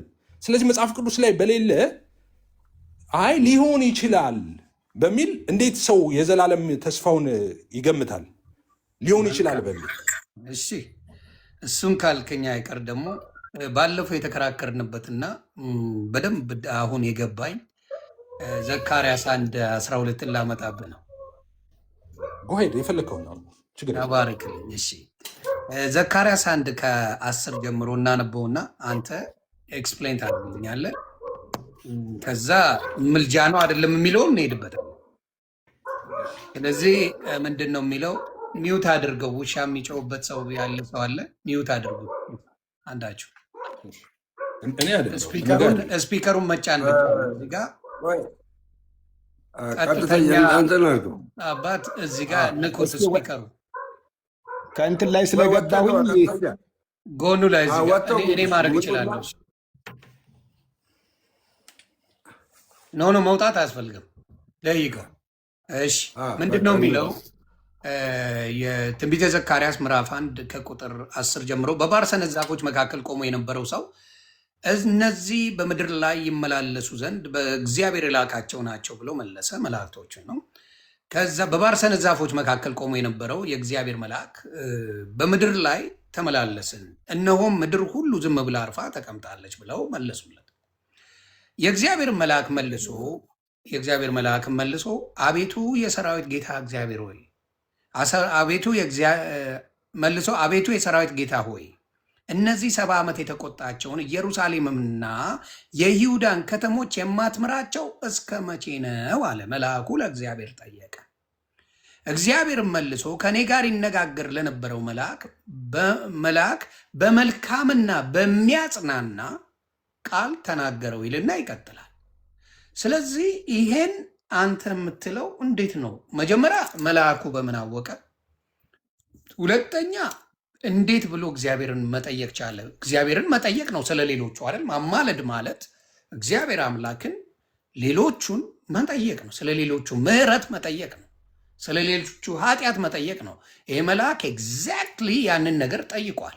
አማላጅ እንዴት ሊባል አልቻለም? አንተ በምትፈልገው አብራራልኝና እኔም እግዚአብሔር ስለገለጠልኝ በደንብ አድርጌ እናብራራለሁ። ቀጥል ኤፍሻ፣ ተባረክ። እሺ፣ በቅድሚያ እዚህ ክፍል ላይ ከምልጃ ጋር ምንም የማይገናኘው ነገር ምንድን ነው? አንደኛ ይሄ መልአክ ተናገረ። እሺ፣ አሁን ሊትራል ወስድ ነው መልአክ የእግዚአብሔር መልአክ ነው ብለን ሊትራል ወስድ ነው። ኦኬ፣ ጠየቀ። ከዛ የተመለሰለት መልስ አለ። የመከራቸውን ጊዜ ያሳጥረዋል። 70 ዓመት አስቀድሞ ነግሯቸው ነበረ። 70 ዓመቱ አልቋል። 70 ዓመቱ ካለቀ በኋላ ለምን ነፃ አልወጡም ብሎ ጥያቄ ጠይቀው አይ ይወጣሉ ብሎ ነገረው። እግዚአብሔር ጥያቄ ጠየቀ፣ ተመለሰለት። ይሄ ምልጃ ከሆነ ሰይጣን እግዚአብሔርን ሲጠይቅ የሆነ ነገር አሳይሃለሁ መጽሐፍ ቅዱስ ውስጥ። ከዛ ሰይጣን ያማልዳል እንላለን ማለት ነው። ሄደ ጥያቄ ነው የጠየቀው። ይሄ መልአክ ሲጠይቅ መልስ ተመለሰለት። የተመለሰል አንደኛ ለዚህ ህዝቦች ምንም ያሳጠረው ነገር የለም ሲል ማለት አስቀድሞ 70 ዓመት በዚህ መከራ ውስጥ እንደሚሆኑ ነግሯቸው። አቤት መልአኩ እንዴት አወቀ 70 ዓመት እንደቀጣቸው? በምን አወቀ? ቆይ አንድ ነገር አለ። መልአኩ እኮ ተልኳል። ከማን የተላከው? ከእግዚአብሔር አይደለም እንዴ የተላከው? ትክክል፣ ከእግዚአብሔር ነው የተላከው። እና በምን አወቀ 70 ዓመት መቀጣታቸውን? ምን ማለታቸውን ይዘግበኝ። እንደዛ ካል አሁን ጥያቄ አንተ ምን መሰለህ፣ ለሌላ አድርጌ ልጠይቅ። አሁን ገብርኤልን ሲልከው እንዴት ከመንፈስ ቅዱስ እንደሚወለድ በመንፈስ ቅዱስ አማካኝነት እንደሚወለድ አይደለም። ወዴት መዞር ነው? ቤተሰቦቿ ገባኝ። ወዴት ሳልጨርስ ልትሄድ የፈለግከው በዚሁ ነው። መልስልኝ። ምን መሰለህ፣ እግዚአብሔር አምላክ ልኮታል። እነዚህ ሰዎች በኃጢአት የሚመላለሱ ነው። መልሱን ልመልስልህ ነው። በኃጢአት የሚመላለሱ ናቸው። ይህንን ነገር ደግሞ እግዚአብሔር አምላክ ለ70 ዓመት እንደቀጣቸው ከምን ጋር ከመልአኩ ጋር ተነጋግረዋል ልበል። እሺ እንቀጥል። ተነጋግረዋል ልበል። እሺ እንቀጥል። የመጠየቁ ነገርስ እግዚአብሔርን መጠየቅ ለሰዎቹ ብሎ አልጠየቀም? ጠይቋል። ጥያቄውን በደንብ አንብበው፣ በልብ ቀና አንብበው ጥያቄው። እሺ አይደለም፣ አነበዋለሁ። አማልድም ለማለት ይልቅ መጽሐፍ ቅዱስ በሚለው ቃል በቃል በሚለው ማማለድ ማለት ስለሌላው መጠየቅ ነው ተባብለን እኔ እናንተ ተስማምተናል። በመጽሐፍ ቅዱስ ማማለድ ማለት አንተ ያልከው እኮ እንደ ምክንያት እንኳን ያመጣኸው ዲያብሎስን የማናምንበትን እግዚአብሔርን ጠየቀ፣ ስለዚህ ምልጃ ነው ብለህ ልትል የጠየቀ ምልጃ ነው እሱን አርጊመንት ያመጣት። ቆይ ሆን የአርጊመንቱ ከዲያብሎስ አይደለማ። አሁን አልጨረስኩትም ነበር። ዲያብሎስን እኔም አንተም የተረገመ እርኩስ እንደሆነ ለመልካም ነገር እንዳልመጣ እናውቀዋል። ስለዚህ የዲያብሎስ ነገር ጨርሶ እዚህ ውስጥ ሊገባ አይቻልም። እኔ እናንተ የምንነጋገረው በምንድን ነው? ቅዱሳን መላእክቶችና ቅዱሳን ያማልዳሉ ወይስ አያማልዱም በሚል ነው። ስለ ሰው ይጠይቃሉ አይጠይቁም የሚል ነው። ስለዚህ ስለ ሰው ይጠይቃሉ አይጠይቁም በሚለው ላይ ይሄ መልአክ መጥቶ እግዚአብሔር አምላክን ጠየቃል። እግዚአብሔር አምላክን ጠየቀው። እግዚአብሔርን በመልካምና በሚያጽናና ንግግር ተናገረ ይላል። ስለዚህ እነዚህን ሰዎች ደግሞ ሂድና እንዲህ ብለህ ስበካቸው ብሎ መልአኩ ለዘካርያስ ነገረው። ያንን ነገር አደረጉ ነው የሚለው መጽሐፍ ቅዱስ እንደሚለው ማለት ነው። ይሄን ነገር አንተ በምትፈልገው ቋንቋ በደንብ አድርገህ አስረዳኝ፣ ከዲያብሎስ ጋር ሳትሄድ ማለት ነው።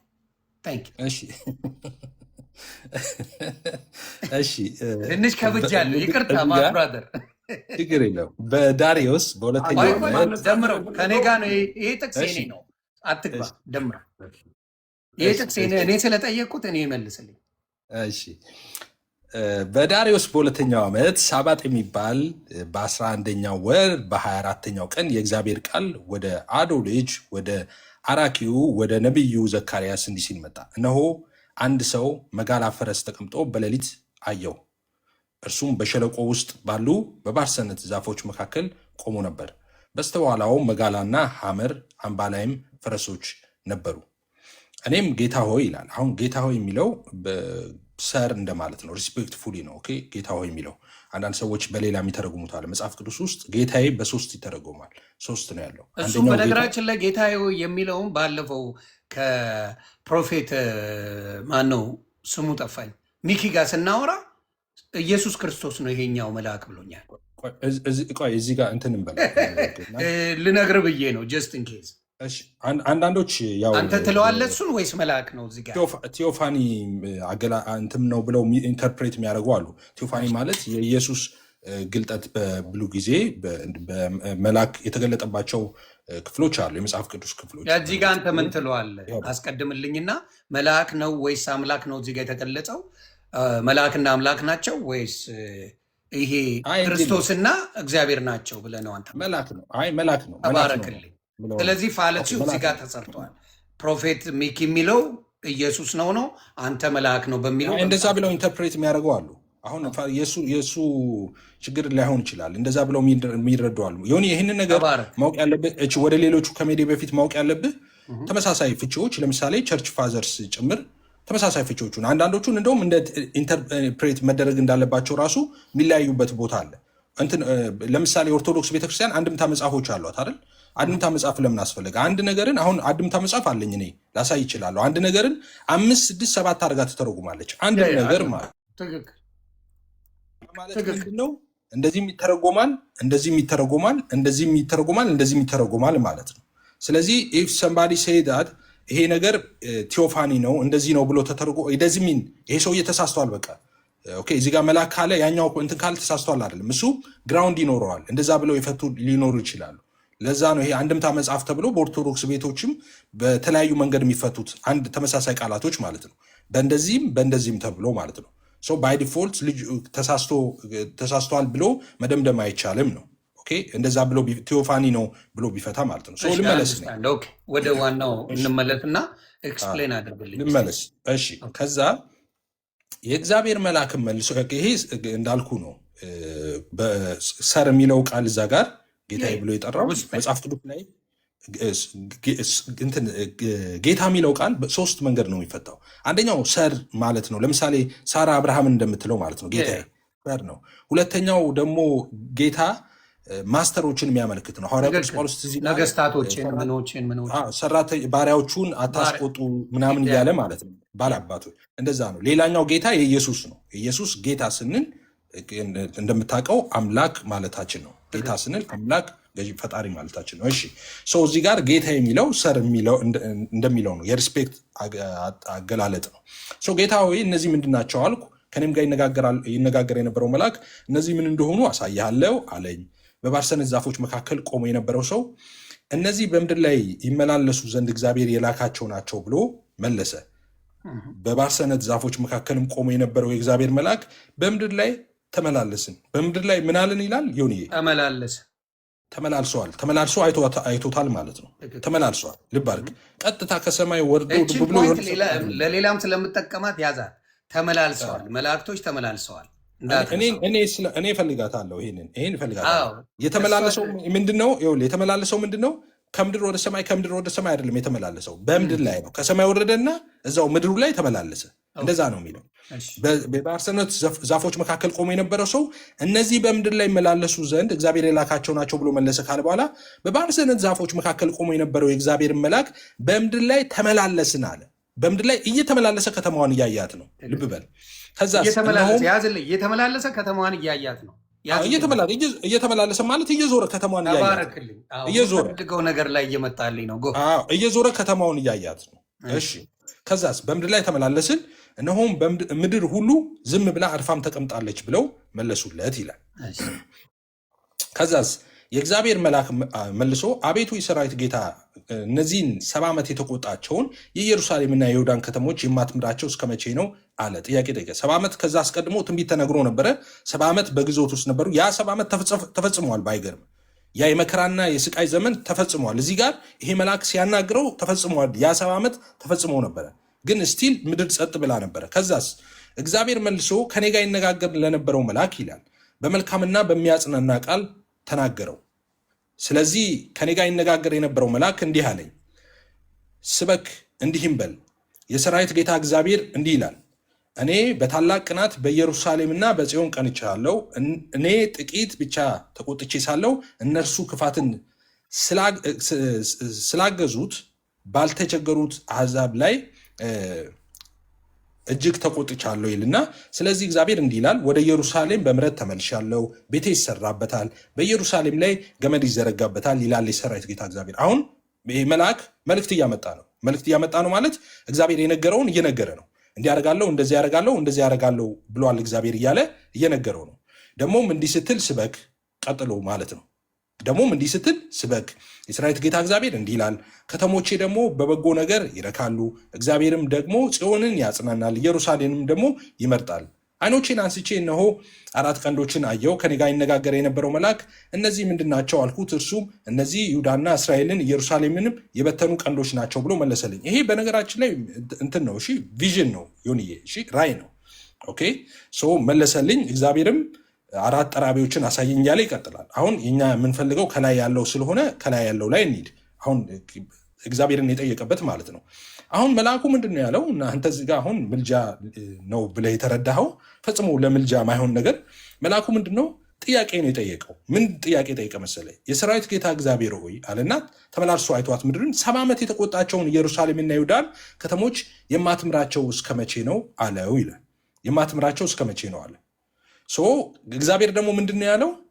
ኦኬ እምራቸዋለሁ ብሎ እንግዲህ አቋርጦ ምናምን 70 ዓመት እንትን የሚላቸውን የነበረውን አቋርጦ በ60 ዓመት ላይ ምናምን አይደለም 70 ዓመቱ ተፈጽሞ ስለነበር ነው መልአኩ የጠየቀውም።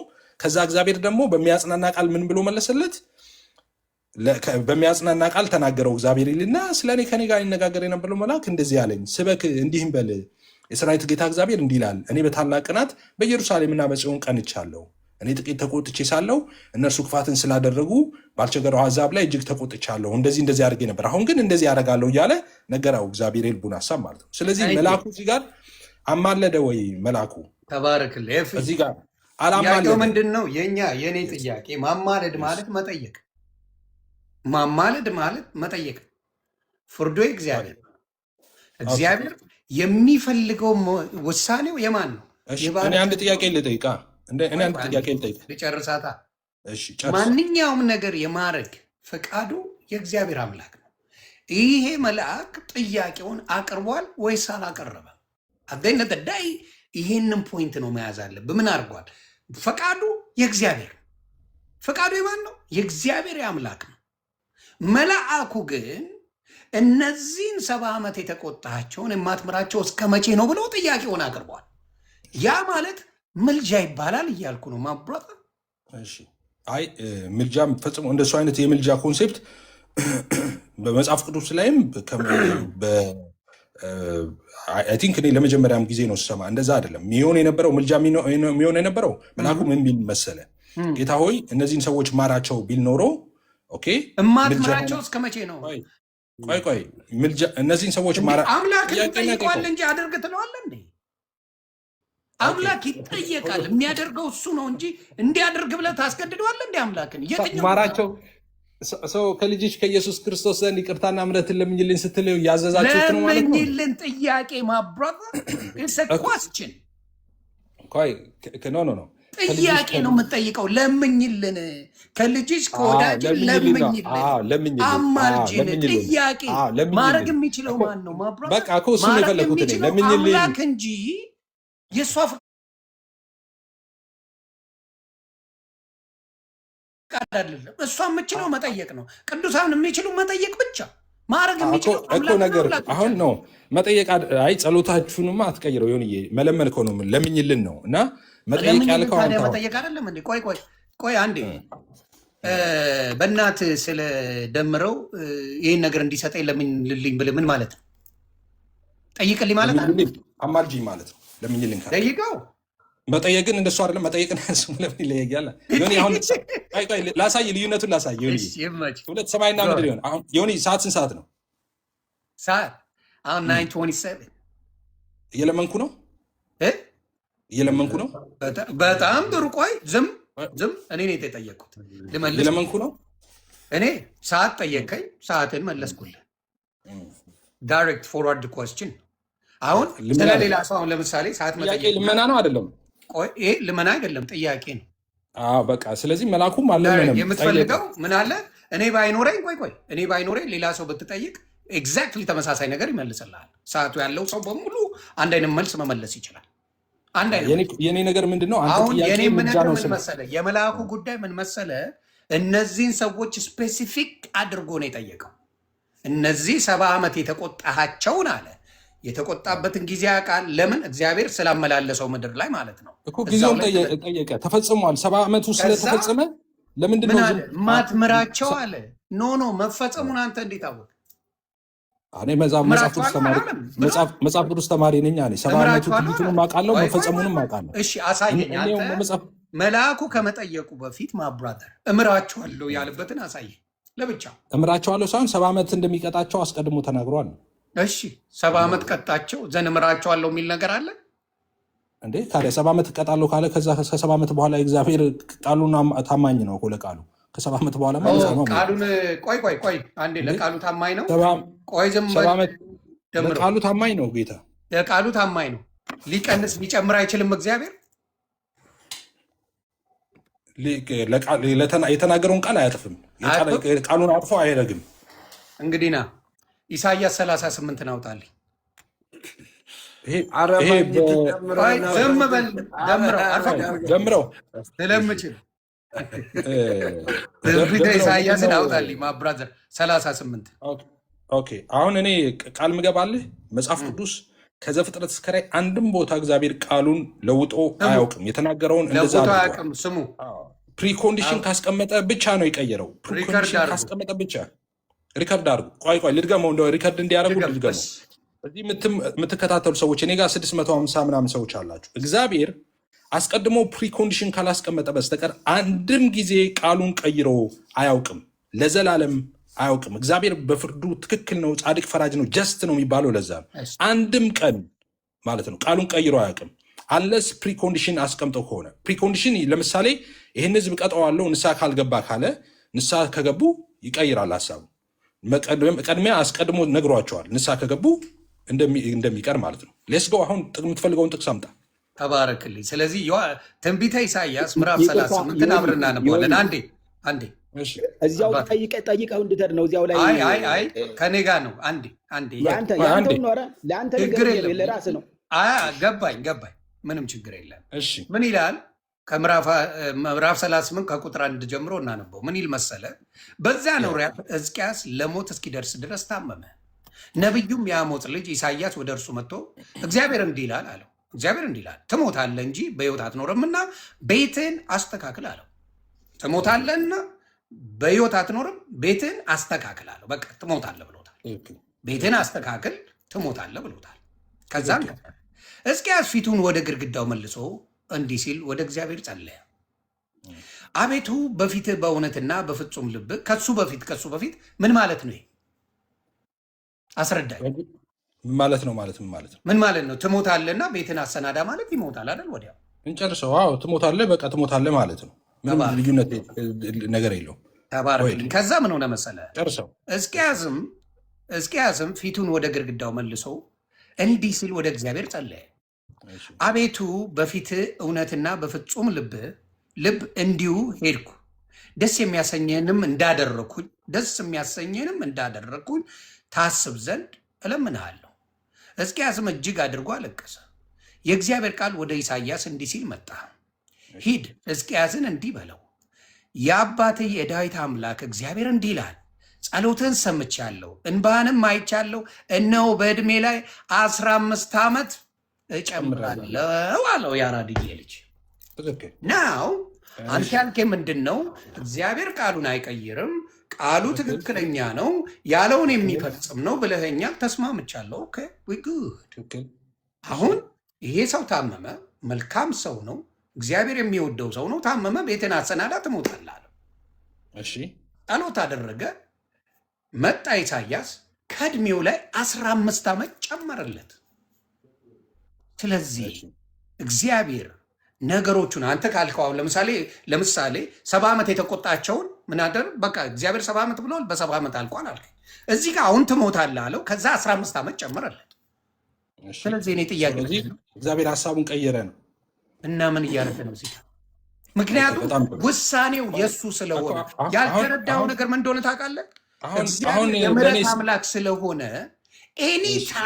ኤኒታይም የፈለገውን ሊያደርግ የተሰጠው አያል አምላክ እሱ ብቻ ነው። ለእኔ እንድመልስ እድል ትሰጠኛለህ ወይስ? በደንብ እሰጥሃለሁ። አሁን መጽሐፍ ቅዱስ አውጣ። ጀምስ 5:16 አውጣ። ያዕቆብ ማለት ነው። ገብቶኛል አባቴ። ጄምስንም አርፈዋል። ለአንተ አይደለም ለሰዎቹ ነው። ዮኒ ለሰዎቹ ነው። 5:16 እሺ ከስንት ጀምሮ ታነበዋለህ መሰለህ? ከ15 አልከኝ። ከ15 ጀምሮ አንብበው። ምን ይላል? ይህን መጀመሪያ ትመልስልኛለህ ወይስ አትመልስም? እየመለስኩ በዚህኛው ነው እየመለስኩ ነው እንዴ? ወደ ሌላ ሄድኩ መሰለህ እንዴ? እሺ ጄምስ 5:16 ምን ይላል? የያዕቆብ መልእክት ምዕራፍ 5 ከቁጥር 16 ጀምሮ ከ15 ጀምሮ አንብበው። ከ15 እሺ። የእምነትም ጸሎት ድውዩን ያድናል፣ ጌታም ያስነሳዋል፣ ኃጢአትንም ሰርቶ እንደሆነ ያሰረይለታል። እርስ በርሳችሁ በኃጢአታችሁ ተናዘዙ፣ ትፈወሱም ዘንድ እያንዳንዱ ስለሌላው ይጸልይ። የጻድቅ ሰው ጸሎት በስራዋ እጅግ ታደርጋለች። እጅግ ኃይል ታደርጋለች። በቃ ይህንን ነው የምፈልገው። የጻድቅ ሰው ጸሎት ምን ታደርጋለች? እዚህ ጋር የጻድቅ ሰው ጸሎት በስራዋ እጅግ ኃይል ታደርጋለች ይላል። ይህን የተናገረው ማን ነው? ያዕቆብ ነው። ኦፍኮርስ ያዕቆብ ነው እግዚአብሔር ነው አይደለ? ያዕቆብ መልእክት ያዕቆብ መልእክት ነው። ኦፍኮርስ የእግዚአብሔር ቃል ነው። ስለዚህ የጻድቅ ሰው ጸሎት በስራዋ እጅግ ኃይልን ታደርጋለች እያለ እንደውም እነ ኤልያስ ዝናብን ዘጉ፣ እንደዚህ ያደረጉ እያለ ዝርዝር ሀሳብ ያስቀምጣል። ስለዚህ ቅድም ያየው ቦታ ላይ ትሞታለህ ሲለው ምንድን ነው ያደረገው? እንደሚሞት ሲነግረው ልትሞት ነው ሲለው ምን አደረገ? ጸለየ። ስለዚህ እግዚአብሔር አስቀድሞ እንደተናገረ እግዚአብሔር እንግዲህ የጻድቅ ሰው ጸሎት በስራዋ እጅግ ኃይልን ታደርጋለች ይላል። ስለጸለየ ጸሎቱ ኃይል አደረገች። ስለዚህ እግዚአብሔር ቃሉን አልቀየረም ማለት ነው።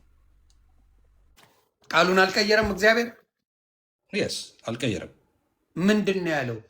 ትሞታለህ ነው ያለው አይደል? ዳይሬክት ተስማምተናል። ቅድም ምንድን ነው ስላልገባህ ዶቱን ላይ ያይዝልህ አሁን እዛ ጋር ትሞታለህ። ለምሳሌ ቤትን አሰናዳ ትሞታለህ። በእኔ ምሳሌ ልስጥ። ይህንን እኔ ምሳሌ በአንተ ሳይሆን በመጽሐፍ ቅዱስ ነው የምፈልገው። አንተ ምን በመጽሐፍ ቅዱስ ትሞታለህ አለው። ሊሞት ነው። ከዛ በኋላ ጸለየ። ኦኬ። ከዛ ሲጸልይ እድሜ ተጨመረለት። ኦኬ። አሁን እግዚአብሔር ደግሞ ቀይራ ቤትን አሰናዳ ትሞታለህ አለው።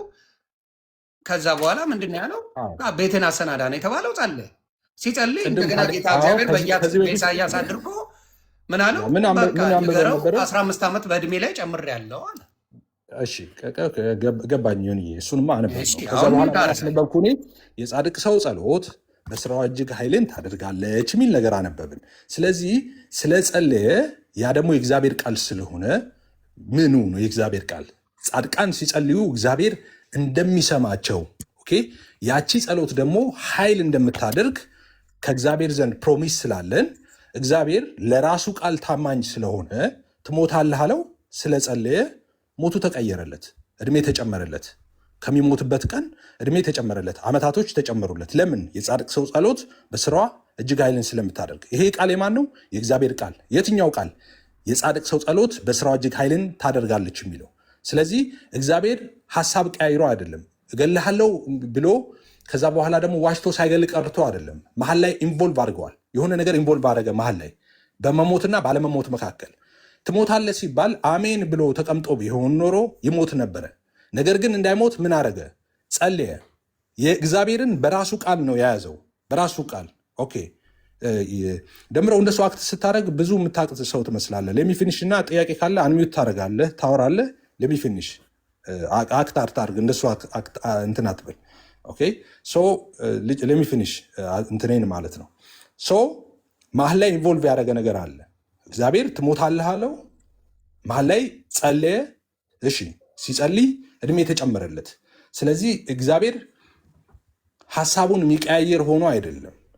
የእግዚአብሔር ቃል እውነት ነው፣ ትክክል ነው። በፍርዱ መጽሐፍ ቅዱስ እንደሚለው ጀስት የሆነ አምላክ ነው፣ ትክክል ነው፣ ጻድቅ ፈራጅ ነው። እግዚአብሔር ታማኝ የሆነው ለራሱ ቃል ነው። ምን ለሚለው ቃል? የጻድቅ ሰው ጸሎት በስራዋ እጅግ ኃይልን ታደርጋለች። ኦኬ። ስለዚህ ጸሎት ኢንቮልቭ ስላደረገ እግዚአብሔር ለራሱ ቃል ታማኝ መሆን ስላለበት ለየትኛው ቃል? የጻድቅ ሰው ጸሎት በስራው ኃይልን ታደርጋለች። ስለጸለየ ያንን ነገር አስቀየረ። እሱ ብቻ ሳይሆን በጣም በርካታዎች እንደ ህዝብ ራሱ በጾም በጸሎት እግዚአብሔርን ሊያመጣባቸው ካለው ቁጣ የተመለሰ ሰዎች አሉ። ይህን አደርግባቸዋለሁ ብሎ ጸልየው ጾም ጸሎት ይዘው የእግዚአብሔርን ፍርድ ያስቀለበሱ ሰዎች አሉ በመጽሐፍ ቅዱስ። ግን መሀል ላይ ምን የሚባል ነገር አለ? ጸሎት። ያ ጸሎት ምን አመጣ? ያንን ነገር ያንን አዋጅ አስቀየረ። እግዚአብሔር ለቃሉ ታማኝ ስለሆነ አስቀድሞ እሱ ራሱ ስለተናገረ የጻድቅ ሰው ጸሎት በስራው ኃይል ስለምታደርግ ያ ነገር ሆነዋል ማለት ነው።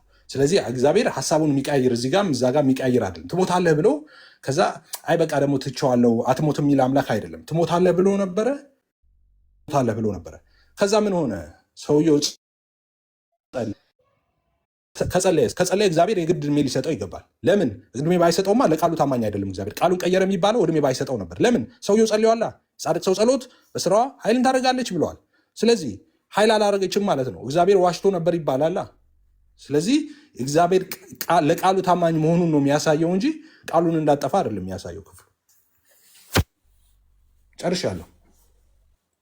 ፈገግ ስትሉ ደስ ስትሉ። እኔ አንድ ጥያቄ ጠይቅ አባቢ ነው ወይስ ጨርሳል? እሺ ኤፍዬ፣ እዚህ ጋር ዘካርያስ ጥያቄ ነው የጠየቀው ወይስ ምንድን ነው ያደረገው? እንዳይሞት እግዚአብሔርን ለመነው አይደለም አረ ይሄ ልመና ጥያቄ ነው ጥያቄ አይደለም። ይሄ ልመና እንዳይሞት ጸሎት እኮ ነው ያደረገው አይደለም እንዴ? እኮ ጸሎቱ ምንድን ነው? ጸሎቱ ምንድን ነው? ስጠኝ ነው ወይስ አትግደለኝ ነው? እኮ አትግደለኝ ነው ወይስ ስጠኝ ነው? ጸሎት ነው። እሺ ጸሎት። እሺ እዚህ ጋር መጠየቅ አይደለም። እኔ ስላዳመጥኩት እኔ ጸሎት ነው። ጥቅሱን በደንብ ስለማውቀው እኔ ብጠይቀው ይሻላል። ገባኝ። አይ ልጨርሳ። ጸሎት ነው ከተባለ ይሄኛው ጸሎት ነው ጸሎት አይደለም። ትንቢተ ዘካርያስ ላይ እሱ ያለው ለምሳሌ ግን ትንቢተ ዘካርያስ ምዕራፍ 1 ቁጥር 12 እና ቁጥር 16 እስቲ አገናኛቸው። 12ና 16 ራስ አንብበ 12ን አንብበ ከዛ 16ን አንብበው እስቲ። አይ እንዳልኩት አሁን ወደዛ መመለስ አልፈልግም። እንዳልኩት እዛ ጋር በአጠቃላይ ምንድነው ትንቢተ ዘካርያስ ላይ እግዚአብሔር 70 ዓመት ፈርዶባቸው ነበር። 70 ዓመቱ ተፈጽሟል። እዚህ ጋር ተፈጽሞም ግን ምድሪቷ ጸጥ ብላለች፣ ረጭ ብላለች። የመጽናናትና የመጎብኘት ዓመቱ አልመጣም፣ ተፈጽሟል ኦልሬዲ። እና መቼ ነው ይሄ ነገር የሚቀጥለው ብሎ ጠየቀ መልአኩ። አይ በሚያጽናና ቃል ተናገረው። አሁን እመለሳለሁ፣ እሰራታለሁ፣ እንደዚህ ብሎ ተናገረው። ተናገረው እንዲህ ብለህ ንገራቸው። አንዴ ደሜ ዝም በል። መቼ ነው የሚቀጥለው አላለም። እስከ መቼ ነው የማትምራቸው? ትክክል። እስከ መቼ ነው የማትምራቸው ካለ 70 ዓመት መሆኑን 70 ዓመት የፈረድክባቸውን እስከ መቼ ነው የማትምራቸው ካለ ምን አለ ማለት ነው? ቀጣይ ነገር አለው ማለት ነው አይደለም? ነው ቀጣይ ነገር አለው ወይስ 70 ዓመት ምን ማለት ነው? ቆይ 70 ዓመት ነው ብለኛል። ዲሳይድ አድርጓል፣ ጊዜያቸውን ጨርሰዋል ብለኛል። እዚህ ጋር ደግሞ መጽሐፍ ቅዱስ እንደሚናገረው ምንድን ነው 70 ዓመት የተቆጣቸውን እስከ መቼ ነው ማትምራቸው? የሚቀጥል ነገር እንጂ የተማሩ ከሆነም አለቀ እኮ እዝዳን ምንም ጥያቄ የማያስፈልገው ፍርዳቸውን ተቀብለዋል። ምን ብለዋል? በደንብ ነው የሰማው። አሁን ያልኩትን አልሰማኝም። እሺ ጎሄድ የቅድሙን ያልከው 70 ዓመት የተቆጣቸውን እስከ መቼ ነው የማትምራቸው ካለው 70 ዓመት ሞልቷል። ከዛ በኋላም ሊቀጣቸው ነው ማለት ነው። የሚቀጣቸውንም ሪዝን እግዚአብሔር አምላክ ይናገራል። ምን ብሎ ይናገራል? ላንብብልህ ምን ብሎ እንደሚናገር አንዴ ላንብበው። እኔ በትንሹ ተቆጥቼ ሳለው እነሱ ግን ብሎ ነው የሚቀጥለው። ላሳየ ትንቢተ ዘካርያስ ምዕራፍ 1 ከቁጥር 12 ቀጥሎ ይሄዳለሁ። ምን ይላል? ቆይ ይኸውልህ ምን ይላል? 15 ጋር እንሂድ። እኔ ይላል ጥቂት ብቻ ተቆጥቼ ሳለው ይላል ያላቆመበት ምክንያት እግዚአብሔር አሁንም እየቀጣቸው ነው። 70 ዓመት ቀጥቶ እንደገና ሊቀጣ እየቀጠለ ነው። እንዴት በለኝ። እኔ ጥቂት ብቻ ተቆጥቼ ሳለው እነርሱ ክፋትን ስላገዙት ባልተቸገሩት አሕዛብ ላይ እጅግ ተቆጥቻለሁ። አሁንም ሊጨምር ነው ጌታ እግዚአብሔር አምላክ ሊጨምር ነው፣ የሚጨምር ነው። ስለዚህ ምን አደረገ? እኔ ጥቂት ብቻ ተቆጥቼ ሳለው እነርሱ ክፋትን ስላገዙት ባልተቸገሩት አሕዛብ ላይ እጅግ ተቆጥቻለሁ። ስለዚህ እግዚአብሔር እንዲህ ይላል አለ። ተቆጥቻለሁ ነው ያለው። ተቆጥቷል፣ አላቆመም፣ ተቆጥቷል። ከዛ ምን አለ? ስለዚህ እግዚአብሔር አምላክ እንዲህ ይላል፣ ወደ ኢየሩሳሌም በምህረት ተመልሻለሁ በምህረት ቤት ይሰራባታል፣ በኢየሩሳሌም ላይ ገመድ ይዘረጋባታል ይላል የሰራዊት ጌታ እግዚአብሔር። ደግሞም እንዲህ ስትል ስበክ አለ። ስበክ ነው ያለው። ምን ብሎ? የሰራዊት ጌታ እግዚአብሔር እንዲህ ይላል፣ ከተሞቼ ደግሞ በበጎ ነገር ይረካሉ። እግዚአብሔር ደግሞ ጽዮንን ያጽናናል፣ ኢየሩሳሌንም ደግሞ ይመርጣል አለ። ማን በጠየቀው? መልአኩ በጠየቀው ምክንያት። መልአኩ ስለጠየቀው ቁጣውን ምን አድርጎታል? አንስቶታል። ማ? እግዚአብሔር አምላክ። ይሄ ነው የሚለው መጽሐፍ ቅዱስ። አንተ የምትለው ግን 70 ዓመት ተቆጥቷል፣ ጨርሷል ቅጣቱን። ለምን ጠይቃሉ? ከጨረስክ ይሁዳን እግዚአብሔር ቁጣውን ከጨረሰ ምን የሚጨመር ነገር የለም፣ አቀጣታል። ግን መልአኩ ካለው በኋላ እግዚአብሔር አምላክ ምን አድርጓል? ወደ መልካም ነገር እንደሚቀይር ምን አድርጓል? እግዚአብሔር አምላክ ተናገረ። መልአኩ ደግሞ ለማን ነገረው? ለዘካርያስ ነገረው። ይህንን ስበክ ብሎ ማለት ነው። ከዚህ የተለየ ሀሳብ ካለ በደንብ አድርጋ አብራራልኝ፣ እሰማለሁ። ከዛ ወደ ማን እንሄዳለን? ወደ ሕዝቅኤል እንሄዳለን። እሺ ዮኒ፣ አሁን ሊቀጥል ነበር ያልከው ከየት አምጥተው እንደሆነ አላውቅም። መጽሐፍ ቅዱስ ኤግዛክት አመቱ የምትፈልግ ከሆነ ጥቅሶችን ሊቀጥል ነበር። ከየት ነው እሱን ልታሳይ ትችላለህ? ሊቀጥል የሚችል ነበር የሚለው ሚት ነው ዮኒ። አይ ቲንክ እኔ ቆይ ዝም እስከ መቼ ነው ማትምራቸው ብዬ 70 ዓመት የተቆጣቸውን አለ።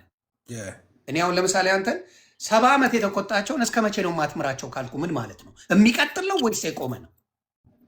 አይ ገና 70 ዓመቱ ኤግዛክት መፈጸሙ ነው። ጥቅሶችን ልስጥ እናንብባቸው። 70 ዓመቱ ማወቅ ትፈልጋለህ? ጋር ነው የሚለው 70 ዓመት ይላል። ይኸውልህ ነው 70 ዓመት እግዚአብሔር አስቀድሞ የተናገረው 70 ዓመት እንደሆነ ጥቅሶችን ትፈልጋለህ ልስጥህ? እና 70 ዓመቱ ኤግዛክት መፈጸሙ መሆኑን ማወቅ የምትፈልግ ከሆነ ጥቅሶችን ልስጥህ። ይኸውልህ እዚህ ጋር በሚለው እየተነጋገርን ነው አይደለም? አብሯል። እሺ እዚህ ጋር በሚለው አንተም ካልከኝ ሰምቼሃለሁ በደንብ አድርጌ 70 ዓመት ብሎ ተፈጽሟል ነው ያልከኝ አንተ አይደለ?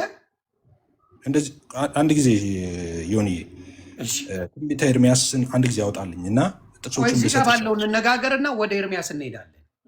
ኖ እኮ ይህንን ላሳይ እኮ ነው። ኖ እዚሁ ጋር ያለውን እንጨርሰውና አሁን ያለውን ነው ላሳይ የምፈልገው።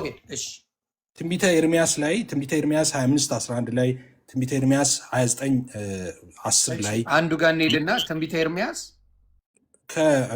ትንቢተ ኤርሚያስ 29:10 ከሱን ጀምር እና በርካታ አሉ። 29:10 ነው ያልከኝ? ያ 29:10 ላይ እሺ እዚህ ጋር መልአኩ ጠይቆ ነገሩ መስተካከሉ ምልጃ አይደለም ነው የምትለኝ? አራራራ አልተስተካከለም። መልአኩን ጠይቆ ምንም የተስተካከለ ነገር የለም። አሁን ማሳየ እኮ እሱ ነው። አሁን ማሳየ ጥቅስ እሱ ነው። ስለዚህ 10 ምን ይላል? ላንብበው። እግዚአብሔር እንዲህ ይላልና እሺ 70 ዓመት ባቢሎንን በፈጸመ ጊዜ ጎበኛችኋለሁ። ስንቱን ዓመት በፈጸመ ጊዜ? 70 ዓመት በፈጸመ ጊዜ ጎበኛችኋለሁ። ወደዚያም ስፍራ መልሳችሁ ዘንድ መልካሚቱን ቃሌን እፈጽምላችኋለሁ። ኦኬ እናንተም ማስባትን ሐሳብ አውቃለሁ፣ ፍጻሜና ተስፋ ሰጣችሁ ዘንድ የሰላም ሐሳብ ነው እንጂ የክፉ አይደለም ይላል። 70 ዓመቱ በተፈጸመ ጊዜ አየህ፣ አስቀድሞ ተናግረዋል። 70 ዓመቱ ሲፈጸም መልካም ጊዜ እንደሚመጣ የሰላም ሐሳብ እንዳለው ኦኬ የመከራቸው ፍጻሜ እንደሆነ አስቀድሞ ተናግረዋል። እዛው ኤርሚያስ ላይ 25:11 ሄደ ማየት ትችላለህ። ከዛ በኋላ 70ኛው ዓመት በተፈጸመ ጊዜ የባቢሎንን ንጉሳውያንን እያለ ህዝቡን ስለ ኃጢአታቸው ቀጣለው እያለ ሪቬንጅ እንደሚያደርግ በጠላቶቻቸው ላይ የሚናገርበትን ትንቢተ ኤርሚያስ 25:11 ማየት ትችላለህ። መልአኩ 2 ሰከንድ አላስቀነሰም አላስጨመረም። እግዚአብሔር በተናገረው በዚያን ጊዜ ጎበኛቸው። መላእክቱ ጊዜው ተፈጽሞ ስለነበረ እስከ መቼ ነው ማትምራቸው ሲል ጊዜው ስለደረሰ እግዚአብሔር በሚያጽናና ቃል ተናግሮታል። አስቀድሞ ጎበኛቸዋለሁ እንዳለ አስቀድሞ እንደተናገረ ልክ እንደዛ ከ70 ዓመት በኋላ ጎብኝቷቸዋል። መልአኩ ምንም አላማለደም። ያስቀነሰውም ያስጨመረውም ቀን የለም። ጠየቀ፣ ተነገረው ነው። እንደዛ ነው። ተባረክልኝ። እንደዛ ካልከኝ ኢሳያስ ጋር ሲሆን ግን ያንተን ሀሳብ መስማማት አለብኝ አይደለ? እዚህ ጋር አልጨመረም አልቀነሰም አልከኝ። ተስማማው። ልስማማ፣ ለአንተ ደስ ይበል፣ ልስማማ። ልክ ትንቢተ ኢሳያስ ምዕራፍ 38 ላይ አሁኑኑ ዛሬው ትሞታለህ ቤትን አሰናዳ እያለው ትሞታለህ ቤትን አሰናዳ እያለው በሱ ላይ 15 ዓመት ሲጨምር ግን ኖ ይሄ ደግሞ እግዚአብሔር ጻድቆች ሲጸልዩ ነገራቸውን ይቀይርላቸዋል ትለኛለህ። ራሱ እኮ ነው ካዲያ ራሱ ነው የሚናገር። እግዚአብሔር እኮ የጻድቅ ሰው ጸሎት በስራው እጅግ ኃይልን እንደሚያደርግ ነገረን። ከዛ በኋላ ይህን ሰው ትሞታለህ አለውና ሲጸልይ እግዚአብሔር ባይምረው ኖሮ እድሜ ባይሰጠው ኖሮ እግዚአብሔር ለቃሉ ታማኝ አይደለም እንል ነበር። ለምን? የጻድቅ ሰው ጸሎት በስራዋ ኃይል የምታደርግ አልነበረችም ማለት ነው። ውሸት ነው ማለት ነው። ግን ኃይል የምታደርግ ስለነበር እግዚአብሔር ታማኝ ነው ካልከኝ ለቃሉ ታማኝ ነው ያለው የሚሆን ነው። 70 ዓመት በሚለው ተስማማ አመንኩ። እግዚአብሔር አስቀድሞ የተቆጣውን 70 ዓመት ያልከውን በቃሉ አንዳችም ነገር አልጨመረም ስትለኝ ተረዳው። እሺ ብዬ ታውኩኝሽ። አልጨመረም አልቀነሰም የሚባለው መልአኩ እየጠየቀ እስከ መቼ ነው የማትምራቸው እያለ ጥያቄ እየጠየቀ ተሸመጠጠ። እሺ ያልኩ ተቀበልኩ። 70 ዓመት ነው ካለው ንጥልቅ አይልም ማለት ነው። እዚህ ጋር ደግሞ እግዚአብሔር ካለው ላይ 15 ዓመት ጨመረ። እንዴት ነው ማች የምታደርግልኝ? አሁን ካልከው ጋር ክላሽ አያደርግም ወይ? አይ ምን እንደውም በጣም አብሮ ነው እንጂ የሚሄደው። ምንድነው ክላሽ የሚያደርገው? አሁን እዚህ ጋር ምንድነው አሁን ያየነው? ምንድነው መልአኩ ሄደና ምድሪቷን ተመላለሰ አየና 70 ዓመት እንደተፈጸመ ያውቃል። 70 ዓመት ተፈጽሟል። ነገር ግን ያ የመጽናናቱ ጊዜ አልሆነም፣ ዝም ብላለች አለ። ምድሪቷ ዝም ብላ ነበረ። ከዛ እግዚአብሔርን ጠየቀው፣ እስከ መቼ ነው ማትምረው ብሎ ሲጠይቅ እሱን እኮ ነው አንተ ማመን ያልፈለግከው። ምን አስጠየቀው ታዲያ? የሚያ ከሆነ እግዚአብሔር ያደረገው ነገር ከሆነ ምንም ጥቅም እዛ ቦታ ላይ ከሌለው 70 ዓመቱ ተፈጽሞ 70 ዓመቱ ምን አስጠየቀው? ሰራተኛ እኮ ነው። ሰራተኛ እኮ መልአክ እኮ ሰራተኞች ናቸው። እኔ ለአለቃዬ የሆነ ነገር አሁን እኔ እዚህ የእኔ ዳይሬክተር አለ ስራ ቦታ ላይ የሆነ ነገር እንትን ስል የሆነ መመሪያ ተሰጥቶኝ ነው የምሰራው። ስራውን ሰርቼ የሆነ ነገር ግራ የገባኝ ነገር ካለ አለቃዬ ጋር ደውዬ ጠይቃለሁ። ይሄ ነገር እንዴት ላድርገው? መላእክቶች ከሰዎች ይጠይቃሉ እያልከኝ ነው? ከሰው አይደለም የጠየቀው። ኧረ እግዚአብሔርን ነው የጠየቀው። ሰውን እኮ አይደለም እግዚአብሔርን ነው የጠየቀው። ስለዚህ መላእክቶች እግዚአብሔርን የጠየቀበት ምክንያት ምንድን ነው? እዚህ ጋ ያሉ ሰዎች ተቸግረው ወይስ አይደለም? መልአኩ ራሱ ግራ ገባው። 70 ዓመት ተፈጽመዋል። የጉብኝታቸው ጊዜ ግን አልመጣም። ስለዚህ ጠየቀው እግዚአብሔር። 70 ዓመት ተፈጽሞ ምድሪቷ እንዳልተጎበኘች ሲያይ ግራ ገብቶት እስከ መቼ ነው ግራ ባይገባው አይጠይቅም ነበር እኮ እና እስከ መቼ ነው ማትምራቸው አለው። ስለዚህ እግዚአብሔር የመለሰው መልስ ምንድን ነው? በመልካምና ነው የሚለው። አንተ ካልከው ይቀየራል። በመልካምና በሚያጽናና ሁላችንንም እዚህ ቦታ ላይ እዚህ ቦታ ላይ እግዚአብሔር ራሱ ለመልአኩ የነገረው ንግግር ራሱ አንተን ሊገዛ ይገባ ነበር። ምንድን ነው ያለው? ምን ብሎ ይግዛኝ? ምን ብሎ ይግዛኝ? በመልካምና በሚያጽናና ንግግር ተናገረው ይላል። በመልካምና በሚያጽናና ንግግር መላእክቱን ተናገረው ነው የሚለው። ግራ ስለተጋባ አይደለም። ስለዚህ ከተናገረው በኋላ ያለው ነገር ምንድን ነው? የምህረት ነገር ነው የተደረገው። ኧረ እግዚአብሔር ምሕረት መልአኩን ሰምቶ ምሕረት አላ አስቀድሞ እንዴ ትንቢቱን እየነገርኩ እግዚአብሔር ከ70 ዓመት በኋላ ጎበኛለሁ ብሎ አስቀድሞ ተናግሯል እኮ እንዴ። መልካሙቱን ቃሌን ከ70 ዓመት በኋላ እፈጽምላቸዋለሁ ብሎ ሌላ ጥቅስ ስለሄድክልኝ እኔም ደግሞ ሌላ ጥቅስ ስለሄድልህ ማብራታ ሌላ ጥቅስ ላይ ሄድና የማቴዎስ ወንጌል ቆይ አንዴ አንተም ሌላ ቦታ ሄደለ ከዚህ አርጋለ ያመጣው የሌሎቻችሁ ሚውት ላደርገው ነው። በጣም ድምጻችሁ ይረብሻል። ለምን ሌሎቹ እንዳላረጉት እንትን ብሎኛል። የማቴዎስ ወንጌል ምዕራፍ 18 ቁጥር 10ን አውጥተን እናንባው። 18:10 እሺ 18:10 ከነዚህ ከታናናሾቹ አንዱን እንዳትንቁ ተጠንቀቁ፣ መላእክቶቻቸው በሰማያት ዘወትር በሰማያት ያለውን የአባቴን ፊት ያሉ እላችኋለሁና የሰው ልጅ የጠፋውን ለማዳን መጥቷልና ምን ይመስላችኋል እያለ ይናገራል። በጣም ጥሩ። ከነዚህ ከተናናሾቹ አንዱን እንዳትንቁ ተጠንቀቁ። እሺ መላእክቶቻቸው በሰማያት ዘወትር በሰማያት ያለውን የአባቴን ፊት ያያሉ እላችኋለሁና የሰው ልጅ የጠፋው ለማዳን መጥቷልና ይላል። ስለዚህ ከታናናሾቹ አንዱን እንዳትንቁ ተጠንቀቁ እየተባለ አንተ እዚህ ጋር ግራ ገብቶታል መልአክ እያልክ ነው። መልአክ እዚህ ጋር ምን ማድረግ እንደሚችል እያየ ነው አይደለ? ግራ ገብቶታል። መላእክት እኛ ያው ምንለው ነገር አለ። ኮሚኒኬብል እና ኢንኮሚኒኬብል የሚባሉ የጋድ አትሪቢዩትስ አሉ እና እግዚአብሔር የሚያጋራና የማያጋራቸው ባህሪያቶቹ ማለት ነው። ለምሳሌ በአንድ ጊዜ በሁሉም ስፍራ መገኘት፣ ይሄ የእግዚአብሔር ብቻ ነው። ሁሉን አዋቂነት የእግዚአብሔር ብቻ ነው። ኦኬ ሁሉን ቻይነት፣ ኤልሻዳይነት እንደዚህ ምንላቸው ቦታ መገኘት አሁን ለምሳሌ ልንገርህ። አሁን ለምሳሌ አንተ ባለፈው ስንነጋገር ታስታውሳለህ። እኔ አሁን ብዙ እያነበብኩም ስለሆነ ስለተረዳው ነው። ባለፈው አሁን ለምሳሌ ብዙ ሀገራቶች አይቻለሁ ብለሃል። እነሱን ሀገራቶች ታውቃቸዋለህ? በተወሰነ መልኩ ስለሄድክባቸው ታውቃለህ ብዬ አስባለሁ። ሆሊዴይ ስለሆነ የሚሄደው ገባ ወጣ ነው የምለው። ብዙ አልቆይም። 1 ሳምንት 2 ሳምንት ነው የምቆየው። መላእክቶች ምድር ላይ ምን ያህል ተመላልሰው ያውቃሉ ብለህ ታስባለህ? አይ እኔ ድሮን ልኬ አላየኋቸውም፣ ቀርጬ አላየኋቸውም። አይ ቀርጬ ባታይም ለዚህ ያህል ዘመናት ሲኖሩ መላእኮች እግዚአብሔር አምላክ ለብዙ ሰዎች በጸሎታቸው እየደረሰ ምድር ላይ ይመላለሳሉ አይደል? በተላኩ ጊዜ ከጌታ ወደ ምድር እንግዲህ ታውዘንድስ ኦፍ ይርስ መላእክቶች ተመላልሰዋል ምድር ላይ። ትክክል። አሁንም አሉ በአካባቢያችን። በጣም ጥሩ። ስለዚህ ምድርን ያውቋታል ወይስ አያውቋትም? ምድር ምን ያህል ሊያውቋት እንደሚችሉ አላውቅም። መልአክ ሆኜ ስለማላውቅ አላውቅም። ይሁን መልአክ ሆኜ ሳይሆን አሁን ለምሳሌ አሜሪካን ሀገር እኔ የዞርኩባቸው ቦታዎችና የኖርኩባቸው ቦታዎች አሉ። እኔም አንተም ባለፈው ስናወራ አሁን ከሀሳብን ካልቀየርክ በስተቀር እኔም እኮ ላውቀው እችላለሁ። የሆነ ሀገር ከተመላለስኩኝ ያን ሀገር ላውቀው እችላለሁ ብለህ አካባቢውን ነበር አይደለ?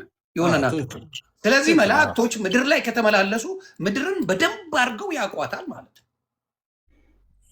እኔ አሁን ምድርን በደንብ ያውቋታል አም ሶሪ ቱ ሴ ዚስ፣ ግን ይህን ቦታ ያውቁታል፣ አሜሪካንን ጃፓንን በደንብ ያውቁታል አላውቅ። እኔ መልአክ ሆኜ ስለማላቅ አላውቅም። ማውቀው ነገር አንድ ነገር ሳይሆን እንዲያው ለምሳሌ ማውቀው ነገር አንድ ምንድን ነው ማውቀው ነገር አንድ ነገር ማውቀው ምንድን ነው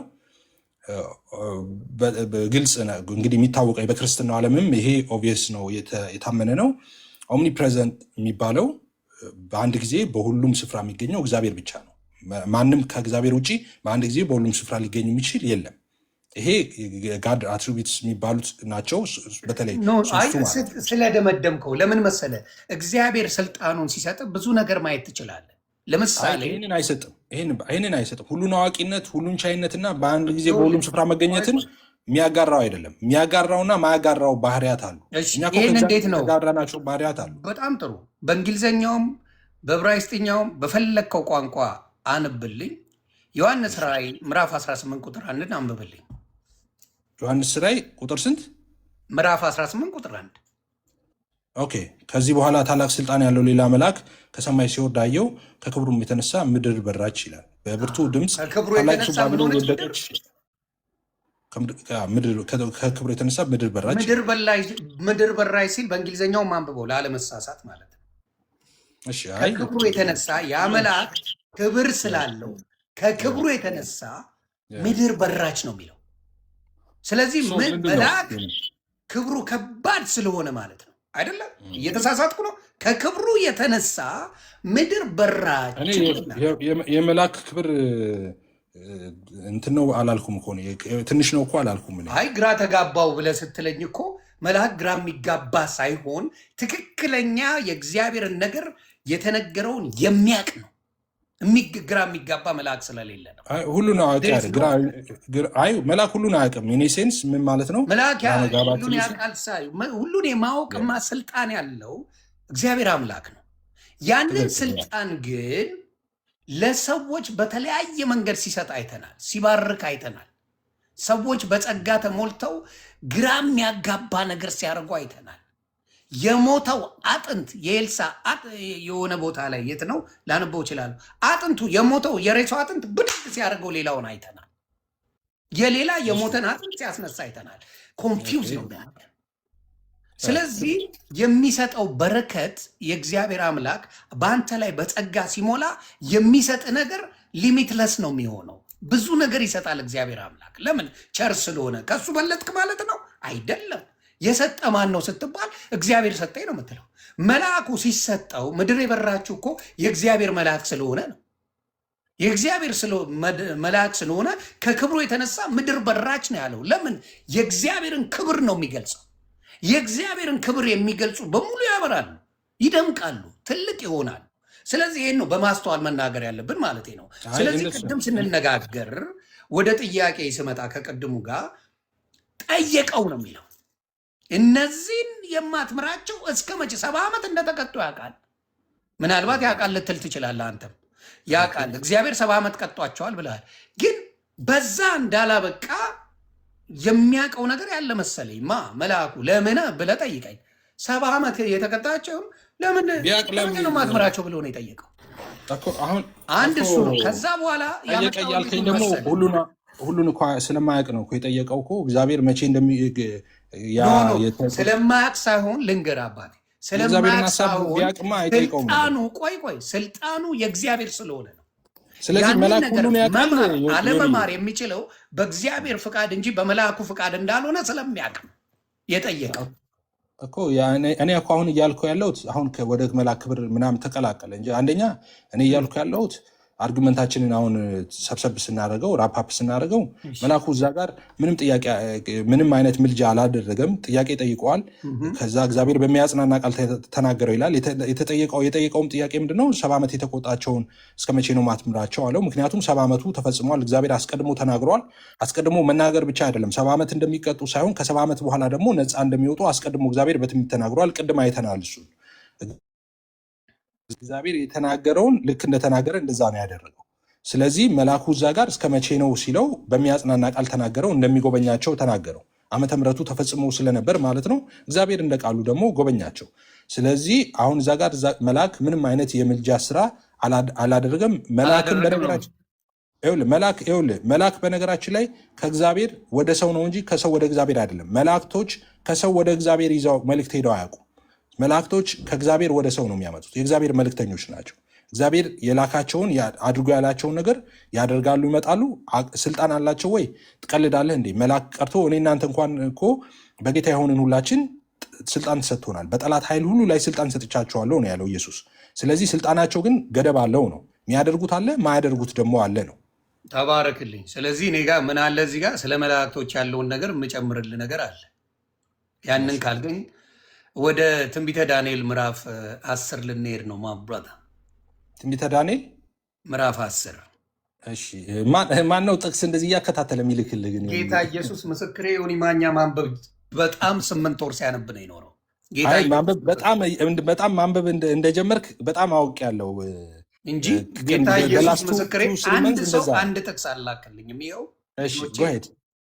ስለዚህ ትንቢተ ስለ መላእኮች ብዙ ስላነበብኩ ስለ ቅዱሳን ብዙ ስላነበብኩ ከዛ የተነሳ ነው ይሄን ነገር ብነግርህ። ምንድነው ትንቢተ ዳንኤል ከምዕራፍ 10 ከቁጥር 19 ጀምሮ እናንበው። ምን ይል መሰለህ? 10-19 እሺ ላንብበው። እኔ ትችላለህ። እርሱም እጅግ የተወደድክ ሰው ሆይ አትፍራ፣ ሰላም ላንተ ይሁን፣ በርታ ጽና አለኝ። በተናገረኝም ጊዜ በረታውና አበርትተኛልና ጌታዬ ይናገር አልኩ። እርሱም እንደዚህ አለኝ፣ ወደ አንተ የመጣሁት ስለምን እንደሆነ ታውቃለህን? አሁንም ከፋርስ አለቃ ጋር እዋጋ ዘንድ እመለሳለሁ። እኔም ስመጣ እነሆ የግሪክ አለቃ ይመጣል። ነገር ግን በእውነት ጽሑፍ የተጻፈው ነገር እነግርሃለሁ። በዚህም ነገር ከአለቃችሁ ከሚካኤል በቀር ማንም የሚያጸናኝ የለም እያለ ይናገራል። ይበቃል። እኔ በደንብ አጠንክሬ ልንገርህ። አንተ ስታነበው የመላእክቶች ምናምን ሲሆን ደበስበስ አድርገህ ነው የምታነበው። እኔ በትክክል ያነበብኩ እኔ የመላእክቶችን ጉዳይ መላእክቶችን እንደማንወድ ለምንድን ነው እንደዛ ኑ በብርሃኑ ተመላለሱ የሚለውን ነገር በወንጌላውያን አማኞች ዘንድ መላእክት በጣም የተከበሩ ናቸው። የእግዚአብሔር መልእክተኞች እንደሆኑ ተደናገረ እያልከኝ ይከበራሉ ትላለህ። የትኛው ነው ገብርኤልን የሚጠራው? እስቲ ጥራልኝ አንድ ፔንቴ፣ አንድ ወንጌላውያን ገብርኤልን፣ ሚካኤልን፣ ሩፋኤልን፣ ኡራኤልን ብሎ ሲጠራ የምትሰማው አንድ ጥራልኝ። ለምን እኛ ለማስተማር እንጠራቸዋለን። እኛ ግን በክብር ስጠሯቸውን ብዙ ጊዜ አላየሁም። አሁን እኮ በክብር ማለት ምን ማለት ነው? መልአኩ ተደናግሯል እያልከኝ ስሙን እጠራዋለሁ አትበለኝ። አትጠሯቸው። ቆይ ተደናግሯል ሳይሆን ቆይ 30 ዓመት እኔ ያልኩትን እንደዛ አይደለም። እንደዛ ያርክ እያልኩ አይደለም። አንተ ያልከውን ነው የምነግርህ። እኔ ያልኩትን አላልኩም። እኔ ያልኩት እንደዚህ ነው ያልኩት።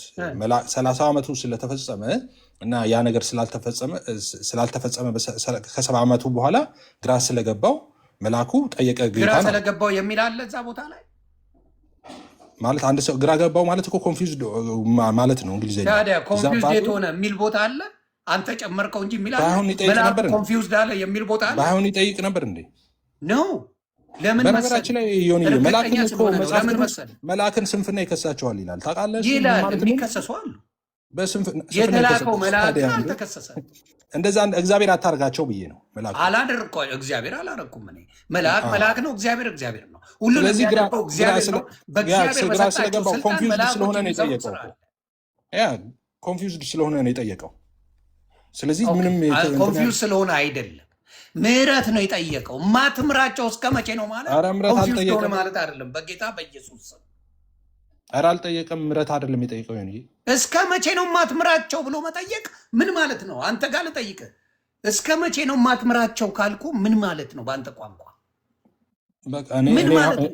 አሁን ግልጽ እኮ ነው። እስከ መቼ ነው ማትምራቸው? ግልጽ ነው እኮ። መጣ፣ 70 ዓመት ተፈጽመዋል። እነዛ ሰዎች እንደገባላቸው ኪዳን መሰረት እኔ እስከ መቼ ነው ማትምራቸው ብዬ ካልኩ ኮንፊውዝድ ሆኛለሁ ማለት ነው ወይ? አንተን መጥቼ እኔ ይፍዬ በጣም በድዬሃለሁ አልኩ። እሺ በድዬሃለሁ ኤፍሬም፣ እስከ መቼ ነው ማትምረኝ ካልኩ ኮንፊውዝድ ሆንክ ማለት ነው እንዴ? ኮንፊውዝድ ባትሆን ለምን ትጠይቀኛለህ? መምህርህን ቀን ታውቃለህ። በቃ ዝም ብለህ ትኖራለህ በጌታ ሰላም። ኖ ፍቃዱ ያንተ ነው ማብራታ። ኮንፊውዝድ ማለት ነው መጀመሪያ ያለመማር ፍቃዱን እየጠየቅኩ ነው። ግራ መግባት ማለት ማለት ነው። አማርኛውን ግራ መግባት ማለት ማለት አለማወቅ ማለት እኮ ነው። አይደለም አይደለም ኖ ግራ ገብቶታል ማለት ግራ መጋባት ማለት በዛ ስልጣኑ ላይ ማወቅ የማይችለው ነገር አለ እያልከኝ ነው እኮ። ስላላወቀ ነው እኮ ጌታን የጠየቀው። ትክክል። ኖ ምህረቱን ነው የጠየቀው። ኧረ ይሁንዬ ምህረቱን ነው የጠየቀው። ማትምራቸው እስከ መቼ ነው ብሎ ጠይቆት እኮ ማትምራቸው እግዚአብሔር አምላክም ይላል እኮ ማትምራቸው እስከ መቼ ነው ብሎ ጥያቄ ከጠየቀ አላወቀውም መልሱን ማለት ነው። መልሱን እኮ ጠብቆ ማወቁማ የማን ስራ ነው? የእግዚአብሔር አምላክ ነው። የምህረቱ ነገር የሚወሰነው በእግዚአብሔር እንጂ በመላእኩ አይደለም እያልኩ ነው። እያልን ያለ ነው እኮ እኔም መላእክቶች ይጠይቃሉ እንጂ ያደርጋሉ እያለን አይደለም እኮ። ይጠይቃሉ፣ እግዚአብሔር አምላክ ይፈጽማል ነው ጥያቄው እኮ። ነገር እኮ ይሄ ቅዱሳንም ይጠይቃሉ፣ እግዚአብሔር ይፈጽማል እያልን ነው እንጂ ራሳቸው ያደርጋሉ። ለዚህ እኮ ነው ማርያምን ለምኝልን ኦርቶዶክሶች የሚሏት። እሷ ትለምናለች፣ የሚያደርገው ግን እግዚአብሔር አምላክ ነው። የጌታ እናትን መለመን አትችልማ። የጌታ እናት አትሰማ፣ እሷን መለመን አትችልም። እሷ ካልቻለች ኤልያስና ሄኖክ ከቻሉ ድንግል ማርያም አችልም የሚለውን ቅዱሳን አይችሉም ካልከኝ እነሱም አይችሉም። እንግዲህ መጽሐፍ ቅዱስ እያነበብን ነው። ሌላው ምን መሰለህ፣ ቆይ አንተ በፈለግከው ተርጉመው። የትንቢተ አም ሶሪ መዝሙረ ዳዊት ስለ መላእክቶች ጋር ስላለን ብዬ ነው። መዝሙረ ዳዊት ምዕራፍ 34 ቁጥር 7 አንብብልኝ። መዝሙረ ዳዊት እኔ ማንም ጥቅስ የለም። ይኸው መዝሙረ ዳዊት ስንት ይሆንዬ? መዝሙረ ዳዊት ምዕራፍ 34 ቁጥር 7 34 7 እሺ ላንብበው። እሺ ይህ ችግረኛ ጮኸ፣ እግዚአብሔርም ሰማው፣ ከመከራውም ሁሉ አዳነው። የእግዚአብሔር መልአክ በሚፈሩት ሰዎች ዙሪያ ይሰፍራል ያድናቸውማል። እግዚአብሔር ቸር እንደሆነ ቅመሱት። ምን ይላል? ሰባትን አልኩት አነባለሁ። ከዛ በደንብ አንብባችሁ። የመላእክት ሲሆን ላጥ የምታደርጊው ነገር አልተመቸኝም። እኔ ላነብል ላጣርገሽ የምታልፍ ያን ነገር አቴንሽን እንኳን አሰጠውም።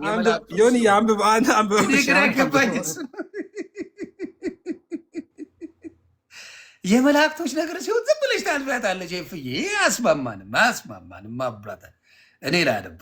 እሺ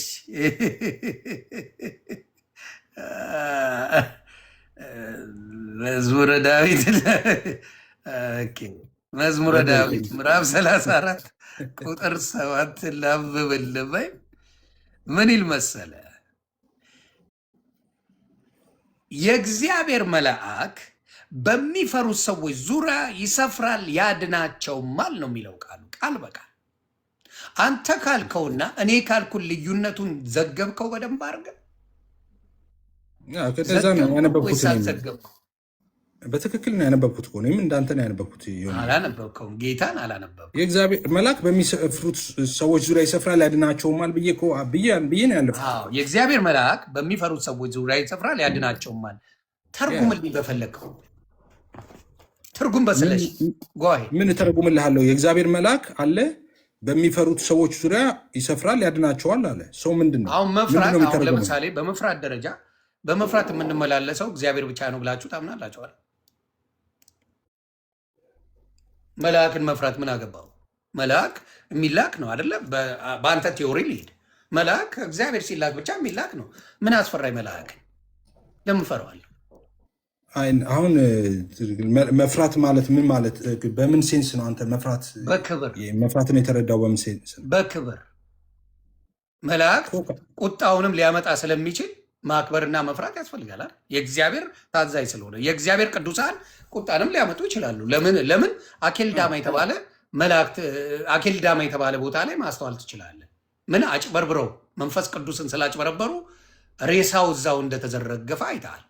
ቅዱሳን የሆኑ የእግዚአብሔር የሆኑ ምን ማድረግ ይችላሉ? ሊያጠፉ ይችላሉ። አይደለም እግዚአብሔር መልአክ ሊያጠፉ ይችላሉ። ኢኔሴንስ ምንድን ነው? አሁን ኖ ቅዱሳን ጨምሮ አሁን ለምሳሌ እኔ በቅዱሳን አቶች ነው የሚሄደው። አሁን መልአክ ቅዱሳን ናቸው። ቅዱስ ገብርኤል ተብሎ የተጻፈው ቅዱስ ስለሆነ፣ ቅዱስ ሚካኤል የተባለው ቅዱሳን ናቸው። ኦፍኮርስ ቅዱሳን መላእክቶች ናቸው። ግን አውቶሪቲ አላቸው፣ የተሰጣቸው ስልጣን አላቸው ስትል ቆይ እሱን ላስረዳ። ስልጣን አላቸው ስትል የስልጣን ምንጫቸው እግዚአብሔር ሆኖ ልክ እንደ ቅዱሳን እንደኛ ማለት ነው። ለምሳሌ እኛ በጠላት ኃይል ሁሉ ላይ ስልጣን ሰጥቻቸዋለሁ ተብለዋል መጽሐፍ ቅዱስ ላይ። እኒህ ካልን ለምሳሌ ጴጥሮስ መንፈስ ቅዱስን ታታልሉ ዘንድ ለምን ይሄ በልባችሁ አሰባችሁ ብሎ በቃ ሬሳችሁን ያወጡታል አለ፣ ሞቱ። ራይት አይደለም? ያ ስልጣን አለው። አሁን ጴጥሮስ ያን ስልጣን ከጌታ ተቀብለዋል። አሁን እንደዛ አይነት ስልጣን ከሆነ የምትለው አጌኒስት እንደዛ አይነት ስልጣን መላኮች የላቸው ከእግዚአብሔር ጋር ስትቆም አጌኒስት ስትቆም ከእግዚአብሔር ጋር ኦፍኮርስ ከእግዚአብሔር አጌኒስት የቆሙ ድሮስ ካልሆነ ለምን ብለው ነው ስልጣን የሚሰጣቸው? ከእግዚአብሔር አጌኒስት ያልሆነ ጋር ምን ያደርጋሉ? ከእግዚአብሔር አጌኒስት ያልሆነንማ ሲባርኩ ሲቀድሱ ምን ሲሉ ከእግዚአብሔር አጌኒስት የሆነ ነው እንጂ በእግዚአብሔር የሆነ እነሱን እኮ እንደ ሰራዊት ውሰዳቸው። ሆንዬ ምን ትወስዳለህ መሰለህ? እንደ ሰራዊት ትወስድና መጽሐፍ ቅዱስ እንደሚለው ደግሞ እግዚአብሔርን ደግሞ እንደ ሰራዊት አለቃ ብትወስደውና ትርጉሙን ብታይ እነሱ ተጠሪነታቸው ለአለቃው ነው፣ ወታደሮች ናቸው። ኦኬ አጌኒስት የእግዚአብሔርን መንግስት አጌኒስት የሆነ ነገር ሲያገኙ አቅም አላቸው፣ ኃይል አላቸው፣ ይዋጋሉ። አሁን ቅድም ያነበብነው ላይ ራሱ እኮ መልአኩ መጣ እና አየር ላይ ግን እንግዲህ ስፕሪት ያዘው ላይ ተዋጋ። እንትን አለው ኮንሴፕት አለው። ሲዋጋ ረዳት ፈለገ። ገብተዋል። ረዳት መጣና ከእነሱ ጋር ሲዋጋ መልእክቱን ይዞ መጣ። መልእክቱን ይዤ መጥቼ የዘገየሁት በዛ ምክንያት ነው፣ አየር ላይ እንደዚህ ገጥሞኝ ነው ብሎ ሲናገር ታያለህ እዛ ጋር ማለት ነው። ፋይት ያደርጋሉ አጌኒስት ስፒሪቹዋል ሬልም የሆነን አካል ማለት ነው ያደርጋሉ። ያ ግን እንዳልኩ ልክ እንደ ቅዱሳን እንደ ሐዋርያቶቹ ልክ እንደዛ ማለት ነው። እነሱ የስልጣን ምንጫቸው እግዚአብሔር ሆኖ ጴጥሮስ እንዳለው ልክ ጴጥሮስ እንዳደረገው ልክ እንደዛ አይነት ያለው ምን የቱ ጋር መሰለህ ይፍሻ። አሁን አንተ ጋር ከትንሽ ልዩነት ያለን በምን መሰለህ? እግዚአብሔር በሰጠን አውቶሪቲ ነው። ምን ማለት እናንተ ግን ምን ታደርጉታላችሁ መሰለህ? እናንተ ምን ታደርጉታላችሁ? እግዚአብሔርን አውቶሪቲ ትለጥጡትና አንዳንድ ማይሰጠውንም ነገር ሊሰጣቸው ይችላል ብላቸው ቅድም አሁን ለምሳሌ የጋድ አትሪቢዩትስ ተብለው የምታወቁ አሉ። ኮሚኒኬብል እና ኢንኮሚኒኬብል አሉ። ማያጋራቸውና የሚያጋራቸው አሉ። ስልጣኑን አያጋራም። እሱንማ ተስማማን እኮ። ስለዚህ በስልጣኑ ማንንም አያጋራም። ምክንያቱም እኔ ከእናንተ አምላክ ነኝ ይላል። ሁሉም ቻይነት፣ በአንድ ጊዜ በሁሉም ስፍራ መገኘት፣ እንደነዚህ አይነት ነገሮች የእግዚአብሔር ብቻ የሆኑ አሉ። ሌሎች ማናቸው? ቀለል አድርጌ ላሳይ። ይኸውልህ ቀለል አድርጌ ላሳይ። እኔ እዚህ ጋር 2500 ሰው አለ እኔ ቤት ከተለያዩ ዓለም ላይ እኔን እያዩ በኮመንትም እየጻፉ እያንዳንዱን ነገር ላይ የምችልበት ኮመንቶች እዚህ ጋር አሉልኝ። ገባ? ከየት ከተለያየ የት እንዳሉ እንኳን አላውቃቸው፣ ግን ከየት ናችሁ ብዬ ብጠይቅ እነዚህን ሰዎች እዚህ ጋር በሚጽፉልኝ ነገር በሙሉ ኮሚኒኬት ማድረግ እችላለሁ። እኔ አንድ ተራ ሰው አንተ ቤት የሆኑ ሰዎች አሉ። ምን ያህል እንደሆነ አላውቅም። አንተ ቤት ያሉት እያንዳንዱ ኮመንት አድርጉና ከየት እንዳላችሁ ስማችሁን ንገሩኝ ምን ብትል ሙሉን አንተ በዚች ስልክ በጠባቧ ስልክ ሙሉ እነዛ ሰዎችን ማወቅ ትችላለህ። እኛ በዚች እንኳን ነው ማወራ። የእግዚአብሔር መልአክ ለነዚህ ሰዎች ከስልጣኑ ውጭ ሌሎች ነገሮችን ሊሰጣቸው አይችልም ወይ? ማብራደር እኔ እናንተ ይችን ማድረግ ከቻለን አሁን የሚሰጣቸው የምትለው ምን እንደሆነ አልገባኝም። ይሰጣቸው በጣም ጥሩ ነው። ግን ማውራት ፈለግ ደሜ ሚውት አድርጌያለሁ። አንዴ ቆይ ሶሪ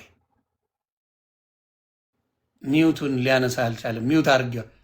ሚውት አድርጌያለሁ። ልሰማ አልችልም። ደሜ ሚውትን አንሳው።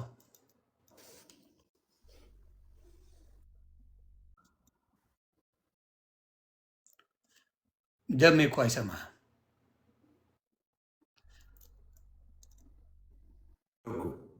ኦኬ አሁን አውራ። አዎ አሪፍ ውይይት ነው እንግዲህ እያደረጋችሁ ያላችሁት። ባለመግባባት በተግባቡ ደስ ይለኛል።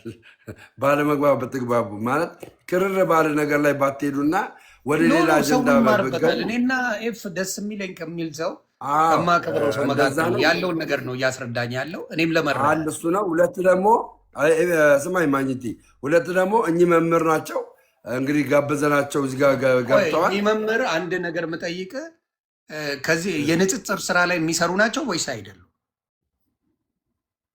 የንጽጽር ከዚህ ቤት ዲቤት አድርገው ማያውቁ ከሆነ ልንገርህ፣ ኤፍሬም በጣም ጎበዝ ነው። ዲቤት የሚያደርጉ ንጽጽር አድርገው የሚያውቁ አባት ከሆኑ እሰየው፣ ካልሆነ ባሮክ ቢመጣ ደስ ይለኛል። ንጽጽር ላይ የሚሰሩ መሆን አለባቸው። ገባ?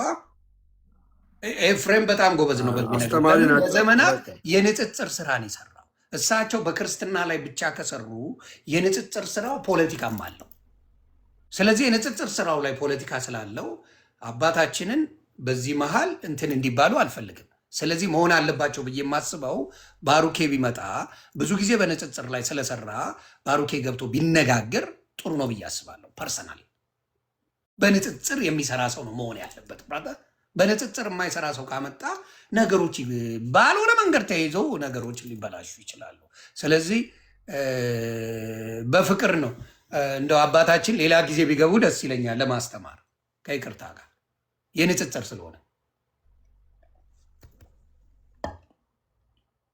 ነበር ሳያችሁ እንቅልፍ ትንሽ ወሰድ አድርጎኝ እና ጥሩ ነው፣ ደስ ይላል። ግን እዚህ ላይ ግን አስጀነራል ኢንዲኬት ማደርገው ሩጫ ባይሆን አንዱ ሳይደማ ኤፍሬም አይስማማዎትም አባቴ። ስለዚህ ሌላ ጊዜ ቢያወሩልኝ ደስ ይለኛል። ችግር ኤፍሬምን አውቀዋለሁ። ችግር